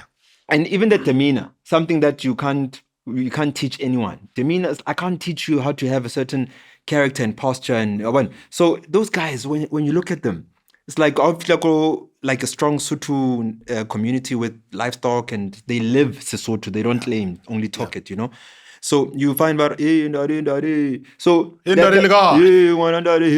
sometimes you can't even hear, but because it's a sound like Sotho lights. Obviously you get lost. What? Sotho lights don't even. It's fine. So even that side, they've got that swag. They're like, in their own language, like they do you can hear it's a stretched sound. That's not the real sound, but we all recognize it's like, hey, like we know what you're saying, but it's not, you're not saying. I connected away. Sure. But so I picked it up that side and I was like, goosebumps. My God. I think Ethiopia, well, outside of us, there's a theory that we are the Garden of Eden. We've got the cradle of humankind. We've got Inzalo Yelanga. Adam's calendar. And it could be argued that, number one, the world map is upside down and South Africa is actually at the top. At the top. Yeah, and that life started here and then people moved down, which would be moving up. And then there was a secondary migration where we went back to the Garden of Eden, which is where we are now. When they say the Bantus migrated south, we were actually maybe going back home, arguably. Yeah. But when I look at a place like Ethiopia as a counter argument, where it's positioned, if the map is where it is now, and you claim that there was a dispersal of sorts. Lending you show about the mix of Indian and black, you look at, assuming the whole earth was one piece of land. Yeah, before the tectonic plates shifted like that, right? And then we're still one. You look at when you move from Ethiopia eastwards and how the people start changing. And then obviously as they go up to your Egypt, Morocco, Tunisia, and how they start shifting. And then the other way. And then with us as well. And you just, it almost feels like, especially because it's got the oldest Bible, which was never colonized. You've got people like Selassie from there. Whether Ethiopia could have arguably been the birth of the world. Because also the other theory is, if you go Ethiopia west, you get to the Indus River and the Shindus, who would become the Hindus, which is the oldest religion documented. Which these might have been the first. No, it's the that's why then that Bible is the oldest. That which side. is why the human beings, the oldest religion, who would be the first adventurers, would land in or end up at the Indus River, being India, and be so overpopulated and so many different religions. And even when Buddha breaks away, and it's almost like there was a migration that way, and some of the civilization that started here went there, and then it started moving in various ways. And by the time you get to Europe, that's why they have to go around to your India and your China to go and actually find civilization, and especially after plundering with us. So you know how my small theory of following the truth, né? You have to swim against the current, like literally. So just this is my theory, guys. It's not like something I researched or read or what. I'm saying because the first highways were rivers. You just use natural current and jump on it and go. And if you want to go somewhere else, you just find a river that goes there, and it's a natural current and it takes you there, right? So I would then say go against the currents to the source. And you find that that's where quite a lot of history is hiding itself, because history would then have to be taken, or things would then have to be taken from this point to another. If you go to the end of the river, those people at the end of the river have received everything from the top of the river. From the water itself, it's coming from the top of the river, from even the natural. If there's a plague and there's a history of your community having a plague, and this plague is as a result of dead animals dying at the top, somewhere 20 kilometers before you guys get to the river, then the truth of, if you want to get to the bottom of the plague, you must go upstream. To go and find what's so I believe we must try, if we have the luxury, the time, the resources, to always go upstream and find the truth. We should visit Ethiopia, man. Sure. It'll be kick-ass as a podcast. We all go there and we show South Africans that could never, ever be able to go to Ethiopia, sitting in the hood, that love your platform and what you guys do. Maybe let's just reach out. I mean, I can go to the embassy and ask them nicely, because I'm a friend of the embassy since we helped in that conflict that they had as a country. Sure. And maybe we can now go back and show Ethiopia independent. And by the way, Ethiopia has the youngest democratically elected president in Africa. You don't know the age? He's in his 40s, Dr. Abiy. Or he's in his 40s? Yeah, I think so. Please just check for the people. That's kind of sad. Someone will say Tore. The youngest Democrat now in his 40s. Yeah, so no. So yes, I'm just saying that's sad to show. Look, you are in your 40s. How old Madala? No, I'm just saying how old Madalas are. Yeah, sure. Yeah. So someone will say Tore, but we need to then also give the education, right? So we need to unpack that, Pella. You can't. Yeah, so Tore is younger than him by far, but Tore came in with a coup. Exactly. Yeah, that's what I so it's not democratically say. elected. Yeah. No, we're not against Tore. I love that nigga. Like, he's just what it is. Because this guy Abiy Ahmed. Abiy. Yeah, Dr. Abiy. 48. Yes, 48. Born in 76. Yeah, 76. Abiy Ahmed Ali. Yeah. From Mishasha, Kaffa province. So, and you'll see through his time, Dr. Abiy, you've got Ethiopia. I think it's the fastest growing country in the continent before the rise of Tore and what we've been fed. But I can't Or is the current prime minister. which is president. Some No, countries there's call a president here. no a cultural. So go Ethiopia. Okay. Okay, Just sorry, go because for it. it's Google. Yeah, so just- I'm just looking go at for it. Ethiopia's new president, Tai Atske Selassie, who is 69 years old. I want to Sorry, tell you- I don't know how these things I work. want to tell you something. For the fact that the Sure. surname is Selassie tells you that that's traditional leadership. Oh, like what a we're king. supposed to be, Ethiopia has it going on like properly how it's supposed to be. Politics are not above their traditional leaders. So he's the prime minister. It's like how in Lesotho we've got a prime minister, and at the same time we've got a traditional leader who's the Right, prime Eswatini. minister. Eswatini, prime the Queen, minister. The UK. The the Queen, UK, yeah, yeah. sure. So we mustn't get Okay, confused so it's with these something like things. that, It's yeah. it is. It's No exactly problem. like that. So Abiy Ahmed Ali Yeah, Dr. Abiy is the is the president. leader of Ethiopia, and then obviously there's Yes. Prime Tai Minister. Atske Yeah, sure. Selassie. And let me tell you, that young leader is doing the most for Ethiopia. They've now have something called Ndlovu Park, which is like a tourism attraction, international. The provinces, skyrise buildings. We have seen everything. Technology come. We remember Tamagotchis. We remember Tamagotchi. Yeah. The We kids don't know remember about that. we remember like checking out the girls out, chatting up girls on Mixit, and eventually now it's like all this fast-paced platforms, etc. Tinder. Okay. Swipe. You're swipe over. Yeah. Funny mix it. Yeah. But we have never seen a Carlton Center being built, and we're like, wow. Us in our time, we've never. We've seen development happen, like for example, waterfall. Like you pass, and then a few months later you pass, like yay. Yeah. So I'm not like trying to like point fingers or poke holes at our development in the country. But you go to Ethiopia, there's like sky-rise buildings that are like popping up everywhere. Yo, Dr. Abiy had a proper vision there. Dope. And I They think now have the number one airline on the continent as well. exactly. It used to be us, but Exactly. we dropped the ball. And that's Dr. Abiy. If anybody needs to research a serious leader, and not where there's competition amongst the leaders, but you want to also look up to Dr. Abiy. As a young person, Abiy Ahmed. yeah, he's doing the most. Why is it that all the countries we're referencing that we like, they don't have they have a very small population of white people? And the country that we don't like per se, which is the country we are in, we've got the highest number of white people as a population. I'm just saying, Yeah. is there something there? No, let 'Cause all the me hear that question again, because I think you're wrong. Okay. Why is it that all the countries we like, We That we are like- praising Okay. then at least right whether now. Traore, Burkina Faso or Ethiopia. I think Rwanda as well. I could be wrong. Yeah. All the countries that we like in Africa, we are good. Have a serious mind. They have a serious minority of Mangamla. or the we like is those of us with a certain mindset? Yes, Yeah. that's what I'm Because I saying. was Yeah, going to people with a say, certain for mindset. the rest, they speak America. They Yeah, no, speak- for sure. People with Yeah. a certain mindset. I would say woke, In conscious Africa. people who love Yeah. reading. They want to have content and unpack why people think the way they think. They see the future. They want to help people like us. Let me put it like that. The It's a places we rhetorical like. question, though.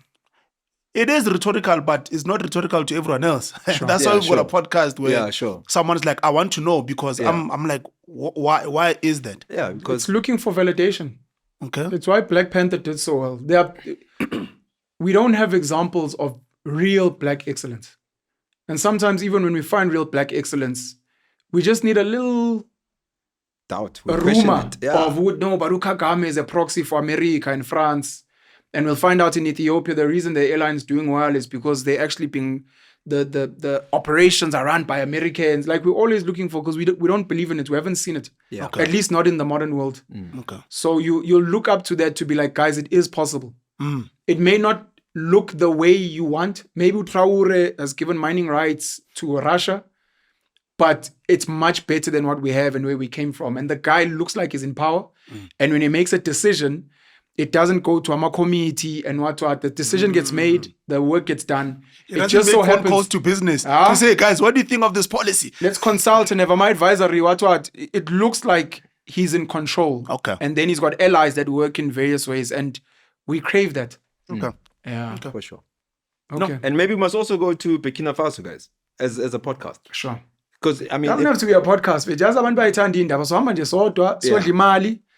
sihlangane nabantu sibuye sintshele ukuthi exercise yakhipha lapha. Yeah, well, Noma mase sidla imali yangempela sontshele I don't go there. Ethiopia is dirty. Addis Ababa and Burkina Faso, don't go there. But every week, Baba, Siyaya thina. just go and see if there's still commotions on the ground. That's the DRC and Sudan. Yeah. 2 places that we are told don't ever go there. But they're amongst the wealthiest in minerals on this continent and where there's the greatest conflict. The DRC and Sudan. Yeah. What's the Burkina Faso so Valu Traore?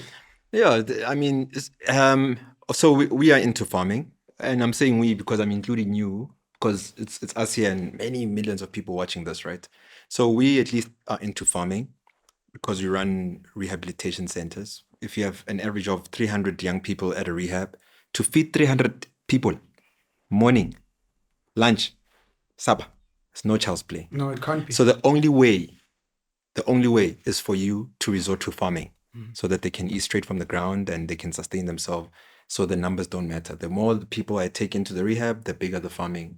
That just must happen. So I don't need bigger sponsors. I need bigger farming.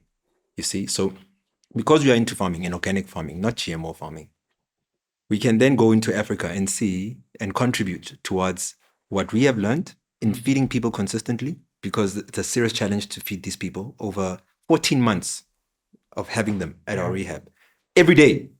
No mistake, because you can't make a mistake. People must eat. So that means at some point we have to accept that we are actually more farmers than we are rehabilitation people.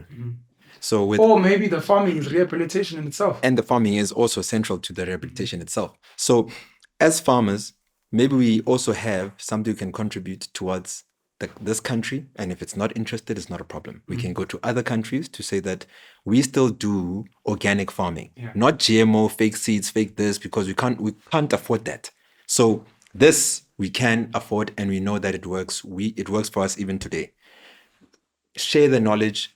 I'm not saying that we know better than the other countries, but maybe we can also go learn what they're doing. Yeah. Because Burkina Faso, from what I've been receiving, they've got a good food security plan that can sustain that country for years to come. So maybe we must just go have a look and learn and see what we can come back with and rescue the millions of people who are claiming to be poor in our communities, villages, and townships, and say that maybe here's a formula for you to break free from the chains of poverty and hunger and all that, you know? The point I wanted to make about Cat Williams, I think it's Cat Williams. I apologize if it's not. It is Cat. But he speaks about Cat Williams, Kevin Hart. I'm not sure it was. No, the hoodwinking of the time. It can't be Kevin Hart. And it can't be Kevin Hart. Cat Williams, it is. We are hoodwinked. We are hoodwinked into this concept of 24 hours, so that we're not fully conscious of how much of the daylight goes to labor. Yes. So you're like, no, I work 8 hours in a 24-hour day. Aye. But we're not saying that you're actually working 8 hours within, let's say, 10 hours of daylight. Yeah. Which means you're actually working, let's say, 80% of the time. Yes. Because you can't be counting the time you're meant to be resting. Yes. And they hoodwinked you to exploit your labor because they've got you on this thing of, you got it. No, but outside of 8, you still got another 16. And you're like, no, I don't have 16. You don't. I've actually only got, let's say, 10 hours, and you've taken 8 of them, and 2 hours is meant to be me shuttling. And then the little bit of time where I make kaftin for my child and I put them to bed, and that's it. Yeah. Which means you've actually stolen my productive daylight time. Yeah. Yeah. Not even time, it's day. You know, you've stolen my day. It's more than time, because time is just small units of the day. You've stolen my day, it's gone. Because the rest, so the night belongs to you, the day belongs to us. Traffic. Don't forget traffic. Don't forget shuttling to and from. Yeah. We've been going for a minute. I don't know if we should shut it down. What's now? How long have we been recording, sis? 1.5 hours. 1.5 hours. Oh, I don't think that's long. Naradu problem. It's not long. The thing is, this is what I want to ask Lux. What I called him here actually to chat about. Okay. I'm just not sure how much intel he's going to give us, and I don't know if 30 minutes will be enough. Maybe. Let's try. Maybe we can maybe push another 15 minutes of what we were speaking about now, and have a dedicated show to business, and maybe even what I want to ask Lux. I don't know if I'll ever get to it, or if ever he goes on another platform and tells the story. Okay. Many people ask questions about Lentwana says he was in aviation and what, where does he get money? Oh, okay. So I wanted to hear his story of hopefully a background of his understanding of how his father made money. Okay. Yeah. And then number two, how he was introduced to business, what business ventures he's been involved in, he might be involved in now, without compromising himself, because haters are real out there. Sure. But to just tell us a story, it's like saying, we've had all Sandile Shezi here who said they were selling muffins to their friends, and then trade forex. And we had someone who said that they sell oil and they just walked by a garage and they started selling oil, you know. It wasn't oil, not petroleum, diesel. Don't laugh. You're speaking that story. Petroleum diesel. Hey, I will tell you. Petroleum diesel. I don't want to say what it was. Hey, Aye. Oh, it's over and just told us. I say oily, and then now garage. Ekfita garage. yeah. Well, my haters, the haters are right here. here. Kabona machida la paisa. Karabafet. Nere nye ritola guy. No ritola gara. Atomo paisa from next week. Your haters are right here. No. So when you tell your story, you must remember to say. No, Okay, maybe but I want to hear. But I want to hear Yeah. that, man. Maybe what I can Relax, promise, wait. I will not today. never ever. So this is what the truth is. I haven't been doing interviews, Okay. podcasts, even going live on my own platforms because of what I explained to you earlier, right? So I didn't want to feel as if the real work that I'm doing for people and for myself and for my own family unit, because a lot of the things we do as a family is content creation. Performance. I don't want that. So, and again, I work with people's lives in real time. So I don't want to show you a guy that's suffering or girl that's suffering from drug addiction, nyaupe, at her worst, at her lowest, and I'm capturing it because I believe in my processes of rehabilitation. Those people that come to me come back strong, physically, mentally, and otherwise, right? And when they're out there now leading organizations, starting their own businesses, I don't want to have equipped you, the hater, with evidence of them at their weakest. Is this you, Baba? Yeah, vele, you, and selling drugs and what. So I try to not be popular, or maybe even popular is a bad word. Maybe when I do drug awareness, I try articulate it in a way that it does not at the expense of someone else, because And their dignity. Because now and then it's necessary, because you're trying to send a message to the communities to say snap out of it. Sure. But it can't be consistent, because we do it every day. Because then it just becomes content creation. It becomes content, and I didn't want Next that. thing you need actors, Baba, to pretend they're high. For sure. So what I can promise you, people have been trying to get me on interviews, what podcast, and I'm not doing it, even if they pay me. So the next time I'll come back to a podcast will be a family podcast like this one. Maybe This is a family podcast. Hey. Yeah. Now we teach you. Yeah. No, listen, when I say a family podcast, I mean it. Like, forget that you can say fuck now and then, Pen. So these kids also get fuck now and then on the internet that they have on their phone. And the sports fields. We know And some the of their sports coaches. fields, some of the coaches, fuck, dude, that comes with life, right? Yeah, So I'm saying this is one of the only podcasts that we have where you can actually learn. It's not an escape where you can just laugh, and once the data's run out, you forget. It was just about laughs, you know. So this podcast, if I walk in and my daughters and everybody is watching the podcast, I've once told you that, dude, I walk in the house and everybody's watching your podcast. And it's a thing. My mom watches the podcast, and I don't mind, because I wouldn't say, but mom, those people, now and then he swears, now and then he says, fuck this, I don't care. But for the fact that my mom takes time and watches a podcast, it tells you that you resonate with them. You resonate with my 12-year-old, 13-year-old, 14-year-olds. You resonate with the ones in mid-20s. So this is a family podcast. Maybe you guys haven't branded it that way, but it is a real family podcast. Everybody that watches it learns. Thank you. I watch a lot of school sports. And it is quite humbling, the number of kids, girls. Yeah. I've had girls as young as, I think these girls were 10, 11. They were at an athletics meeting, and the one girl screamed when she saw me. It's like, oh my gosh, my mom watches you all the time. Yeah. And these girls came and they spoke to me. Well, there were lighties that I saw last week at quite a prestigious school in Joburg. and they just came to take pictures. They're like, we watch your stuff and Yeah. whatnot. But these little You could have girls- just said at St. David's. No, I okay. said prestigious school. Yeah, that's what I mean. You could have just said St. No, David's. you don't know Prestigious prestigious E1. Prestigious E1. Like You don't know prestigious I mean, means- you could have just said it's some kids at St. David's where you were. Wanted to They take will pics. allow you to send a shout out to your school, man, Yeah. without What do you mean? bashing, but it's all right.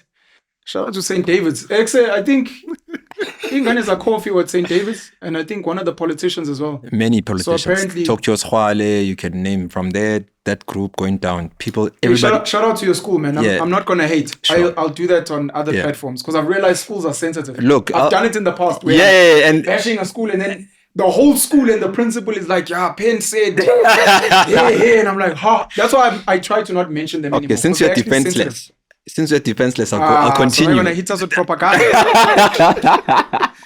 I was at a prestigious school in Joburg, like a St. David's. Yes. Like. Yeah. And these boys Marist came and up- Nanda. St. David's Marist in Inanda, close to Santon. Thank you. How much? On Rivonia, Yes. Where Nhlanhla Lux went to.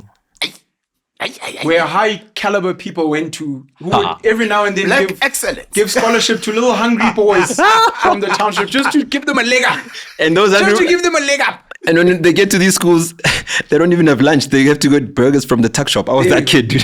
Like There you I go. got burgers from the tuck shop for lunch because I didn't have lunch. Shout out to St. Yeah, David's. but it's what it is. It's Tovicho. Shout out to St. Yeah, David's. sure. These young girls, I'm sorry for deviating on the story, but I just wanted to go on this family thing that people watch and they're like, my uncle watches you. Some of these kids look old and like my dad. And I'm like, oh, but you and I look like we're the same age. What do you mean your dad? Oh, sir, how are you? Oh, your dad, my dad loves you. I'm like, oh, don't I am. People are hunting for the truth. Yeah. These People are young hungry girls, now. the one got emotional because she was telling me about how she's being raised by, I think her mom. No, she's being raised by, I think, aunts. Her mom kept her from her father for the longest time, and her father ended up going to prison and what. And she just, I don't know this kid. I mean, I'm not a fan of engaging young girls for reasons of the world being a dark place. Yeah. If a young girl came to me, I'd want to be like, hey, hi, and then she must move away. I don't want young girls to get comfortable speaking to old men and make it comfortable that I'm a safe old man. So then she does it with every old man. Can they not? So I'd rather, I'm also dangerous. Yeah, sure. So that, assume that all other guys are dangerous. But we were in an athletics meet. There were teachers there. So it was like, okay. And they came and they spoke. And the other one also said she was being raised by a single mom and what. And this one was telling me about her dad and what. And her mom. And you just listen. You're like, these are kids telling you stories. And the one was like, yeah, I just want to find out about my mother. And I'm like, you must do it. Okay, but I think my aunt sometimes gets angry. And I'm like, it's cool. I'm like, but I'm so proud of you. You guys are in athletics. Stay positive. Do the what. Do the what. That was humbling. To be like, there are kids that are like, that's Ben. And I'm like, hey, you mustn't be watching my content. But they're like, yeah, but you were speaking about the Basotho nation. I'm like, oh, okay. No, then we can speak. Yeah. That was an educational episode. Okay, no, Sure. Dope. So well done, guys. Thanks, bro. Well done. I'm You're being gonna dead come back serious. for the business chat.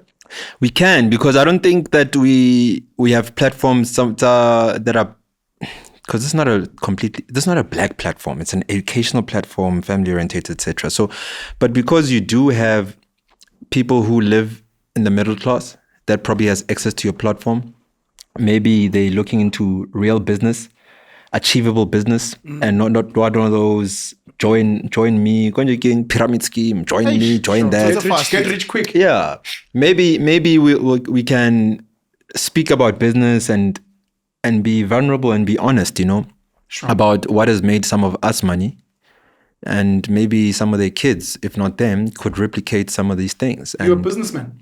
geez, I've always been. I come You've from made a lot of money. Nambeto, I come from a business family. You've made a lot of money. Yeah, for compared to the average person my age at any given age, from when I was 21, And you reckon you're skilled at business? big time. Okay. But That'll not- be a really nice conversation. not in the and hood. Nglovu Debs are here, who's Pen. also a businessman Pen. and a business Yeah, student. Pen. Weak minds will think that raposta, ne? Sure. A very weak mind, and I don't mind when a weak mind thinks that you're posting.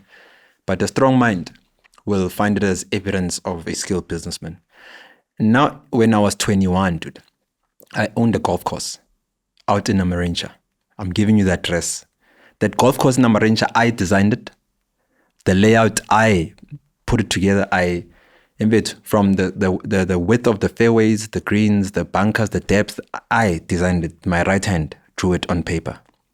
From the elevated tee boxes, I designed everything until I let it go because I was getting into aviation full time.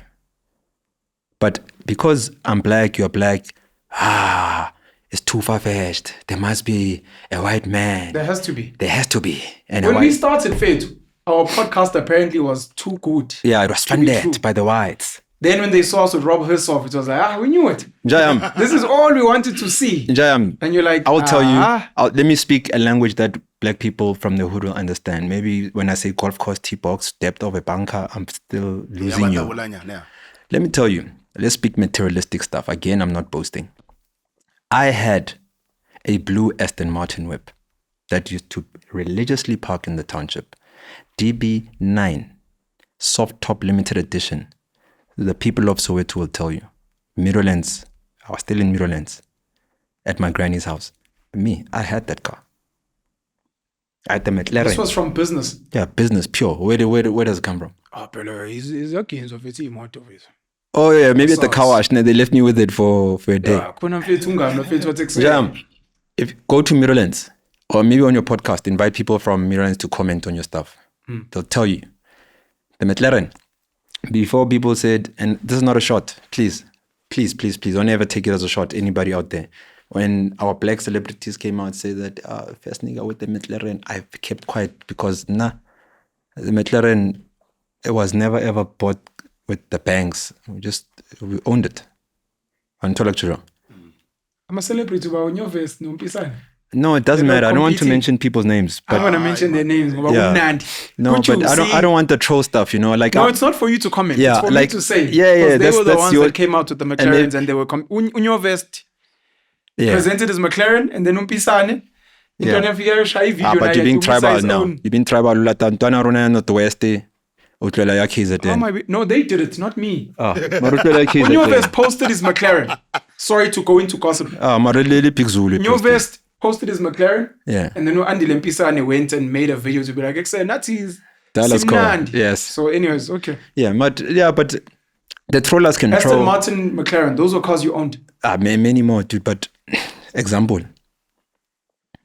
So we'll talk about it. I want to get into the psychology. I want to get into your psychology of money, how you view money, what you think of money, what you view of material assets. Sure. How important it is maybe to buy them, to not buy them. Your thoughts on things like trusts, generational wealth. Yeah, setting up. Because look, things we're getting wrong. I think I also wanted to ask you about what you think of Scheme GP, because he's another guy that speaks about how he got into business. He has a bit of a criminal background, but he also speaks frankly about the cars he owned and how he built. Did you say a bit? What does a bit mean? Maybe we don't speak English the same way. Scheme GP, a bit. A bit into crime. A bit. If you have a young person who's going to school with AK-47s, you're calling that a bit. If you have a young person... going to show his friends. But listen, show your friends a bullet of an AK and say, hey, at my house, you see, I've got the bullet. That's a bit. You've got a bit of an AK through the bullet. Scheme at the entire thing. In high school, in uniform. Scheme I don't play around. You're talking about... Hey, that's a family man that... Yeah, you're talking about... When you talk about scheme, you're talking about a person at the... Look, as a kid... Because there's youth, there's kid, according to me. He was still a kid when he did the crimes that old men can't do. Let me tell you what Katsi. Okay, let me not speak to hood language too much. Cash in transit, CIT. Bafetu, that thing is no child's play. To get into banks and rob banks, I'm telling you, luckily I grew up in that space where I saw my dad's crew like come in and out the house. But we're going to talk about this thing properly, no problem. Scheme was the system, government had branded Scheme the most dangerous criminal mastermind. Why is your face lighting up? I'm lighting up because you... But I understand it. I understand the Scheme Kincha Jwangs. Not Kincha because he's celebrating crime. Kincha because of his intelligence, he was able to crack the systems. If he was a white boy, maybe then it could be equivalent to a kid in his room who had glasses on and hacked ABSA and FNB and Nedbank on the same day. He's that kid. It's just that with the limited resources that he had, he was able to fuck up the system. And the lack of opportunities, because we don't know how to use talent. Let me tell you. We don't know how to take talent and put it in the right place. Nchaka, Skim is amongst the most intelligent human beings that we have access to in the hood. What he did as a kid and what he was able to do and rebrand himself and be this person, it shows you that he didn't fluke that intelligence that he used to fuck up the system. Because he was only criminalized because he outsmarted the system. Smart systems would take people like Skim GP, Themba Lukele, and make sure that they invest in them. Because those people are systems. He's a system, he's not a human being. Skim is a system. Like one day, you're going to appreciate Skim. I'll take you down other avenues to show you. Going to Ethiopia. I don't want to be there with the criminals and the Skim is not a criminal. Skim is not a criminal. You remember in this podcast when you said that it's codes. In this world, they'll say a terrorist, and then in the movie they'll show a Muslim lady, and then we must all be conditioned to believe that Skim is not. People like Skim were never ever criminals. People like Skim were people who had to find expression for the intelligence that lives inside of them. And Skim did not hate a human being. He had the systems. We'll have these conversations. One of my favorite narratives, which I hoped capitalists and beneficiaries of colonization would understand, which I've come to learn that they're not interested, because I think when you're fighting over territory, you don't care if the opposition is smart or they're struggling. It's either we win or they win. Yeah. Was the hypothetical meaning that we're just saying maybe, but we're not saying it's a fact. It can't be proven. A hypothetical theory that Jacob Zuma, the Guptas, maybe his son Tutuzane Zuma, and all the other people that were so-called Jacob Zuma loyalists and cadres and whatever, hypothetically, let's assume that they looted. Let's assume that they took from government and they placed their friends and they got tenders, and let's assume that's all correct per the so-called rich white narrative. These are looters and thugs, and let's assume you're right. My question would be, what do you expect from kids who are born in a space where they are not siyakuza, they're not smart? I think he might have gone to St. John's. They're not smart and having planets named after them. And the kid is not Siyakolisi, who'd get a scholarship at Grey High and end up becoming Springbok captain. They're not Tyler, where they happen to become musical successes globally. They can't get corporate jobs, but they're super talented in something. Maybe I'll add a Gayton McKenzie as well as an example. What do you expect from those people where they've tried to be like, I showed up at school, I came to the sports field, I played for the 7th team, I was getting 50%, but like, I also want to live in the nice house, I also want my kids to go to nice spaces, I also want to, and later on they are given an opportunity because they've found ways to use their gifts you may not like. Whether it's politics, whether it's hijacking, whether it's they found their gift, whether it's hacking, they found their gift to be able to live in the same neighborhood as you. And even at a time where you figure that out, you're still refusing to validate them and to say, I see you. Let's work together. You're criminalizing them. Yeah. How do you ever expect them to let you in? How do you expect them to ever get along with you? Sure. How do you expect them to be pro-America, pro-Israel? When they were little to now, you laugh at the way they speak English. You laugh at the fact that they're polygamists. You call them thugs. And it's like, bro, if we were to compare, I'll use Gayton as an example. Sure. If we were to assume Gayton McKenzie stole money, was hijacking cars, if you put all of that together, let's say he came up to 10 million rand, and then we have to compare it with your ancestors who stole the equivalent in terms of land, exploited labor, commodities that come up to 500 billion rand. Unquantifiable billion rand. And they did it in organized crime. Because when we speak government, when we speak listed businesses, when we speak the United Nations World Economic Forum, we're speaking organized crime at the highest level. But because they get to run the system, it's legit. Yeah. But when you look at how they built America, slavery. When you look at how they built the United Kingdom, colonization and slavery and mass... Yeah, for sure. That's organized crime at the highest level. And this guy he just wanted to send his kids to St. David That's it. or to St. John's. Yeah. He saw you driving an Aston Martin, and unfortunately, he's not a Springbok captain. Sure. And he's not like a rocket scientist, and he's not a musical prodigy. What do you expect from him? And you're not seeing that, and you're vilifying him. And then you claim to not understand why so many other people like him see him as a hero. Why do you guys like Scheme GP and Gayton McKenzie and Jacob Zuma? Those are horrible people. Sure. Those are dropouts, and why kids love Casper Nyovest. You're correct. And you're like, Baba, the system hates us. The system says you're only good enough to live with us. Sure. You're only good enough to ride the steamer and go work as a gardener. And I'm like, no. And just because I didn't get 80% in a test, just because I didn't score the tries, Sure. just because I can't sing and dance, doesn't mean I can't live in your posse. Exactly. And I'm going to get into in somewhere and I'm going to show you that as smart and as sophisticated as your system is, I'm going to hack it. Sack. Yeah. And then after that, when the kids get excited, or Penuel, the clever blacks are meant to go on platforms and be like, yeah, look, I don't really like Jacob Zuma.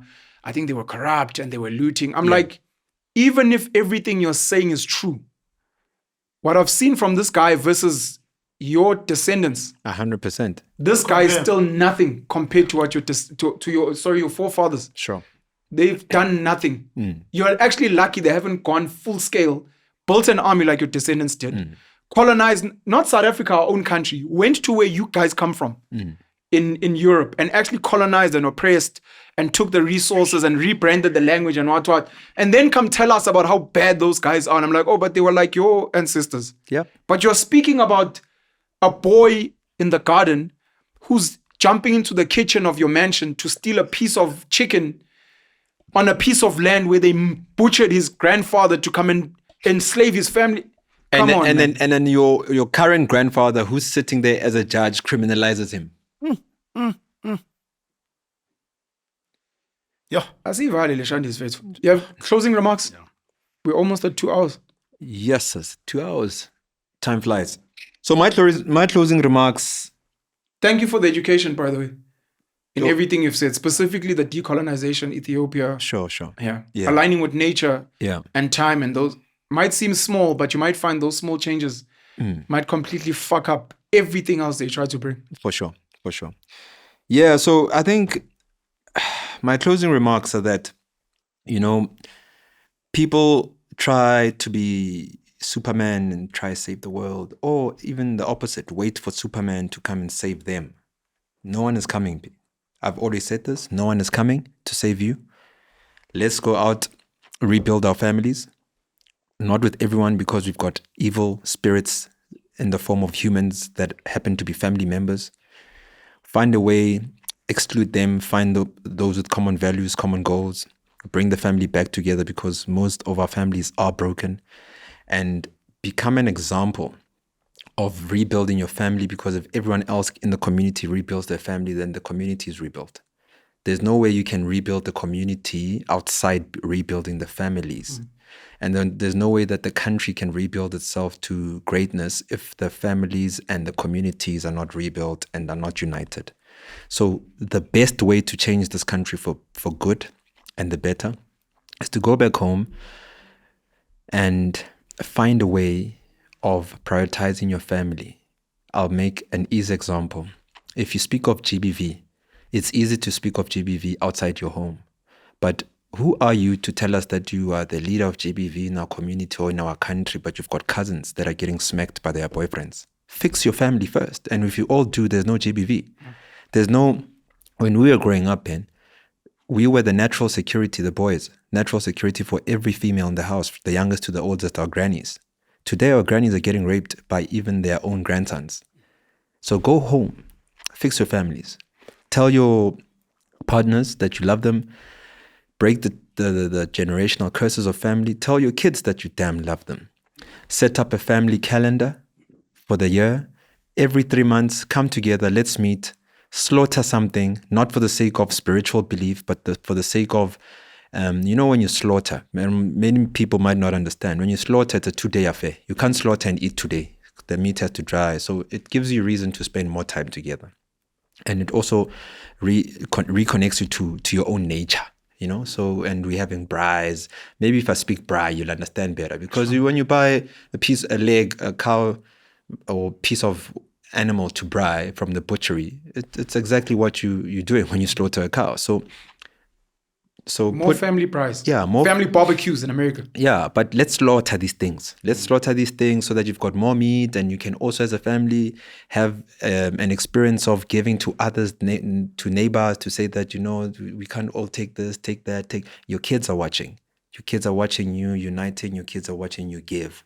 Your kids are watching you being in a position of power. Because when you can't give if you're not in a position of power, there's a lot that comes with African traditions that people undermine. But rebuild the family 4 times a year, every 3 months, come together. That means in every season, there's 4 seasons a year. In English, autumn, summer, spring, and winter. In every season, come together. Celebrate all the birthdays that have passed in that season on that day. And let's have stories. Let's let one person talk to the boys alone and make sure that the boys know that as a family, we're holding you accountable. What's your plan? You want to play rugby? At what level? Are you maybe mom is a single mother, but we as the uncles will buy you the rugby boots because we understand rugby better than your mom. I played rugby. Oh, serious, Uncle Lux, you played rugby? Sidestep. Hey, that's so cool. And then they now get the confidence to go play because they now know it's a family thing. Yeah. It's not just their hobby. Like my uncle played rugby and at the highest level at school. And so it's not only John who can say, my dad was a Springbok. So that's how my uncle too, dude. What are you talking about? So share the success stories of your family with the young ones. It means a lot because then they can understand that it's part of the genetic code to be successful. You might find that we are limiting ourselves as Black people. So without making it too much about race, let's build our families. Even white people have broken families these days. Let's build our families. And then once we are empowered, let's look outside the community and hold hands as empowered families in the community and rise as an empowered community, united community. Then only then it's possible to save this country. Mother Teresa often said, if you want to change the world, go home and love your family. She believed that loving one's family was a starting point for extending that love to others in the wider world. Mother Teresa emphasized that fixing the world begins with individual actions and love within one's own sphere of influence, particularly within the family. She believed that small acts of love and compassion, even in seemingly insignificant ways, can have a ripple effect and change the world. Nhlanhla Lux, Commander's Morning, siyabangena. As always. Morning.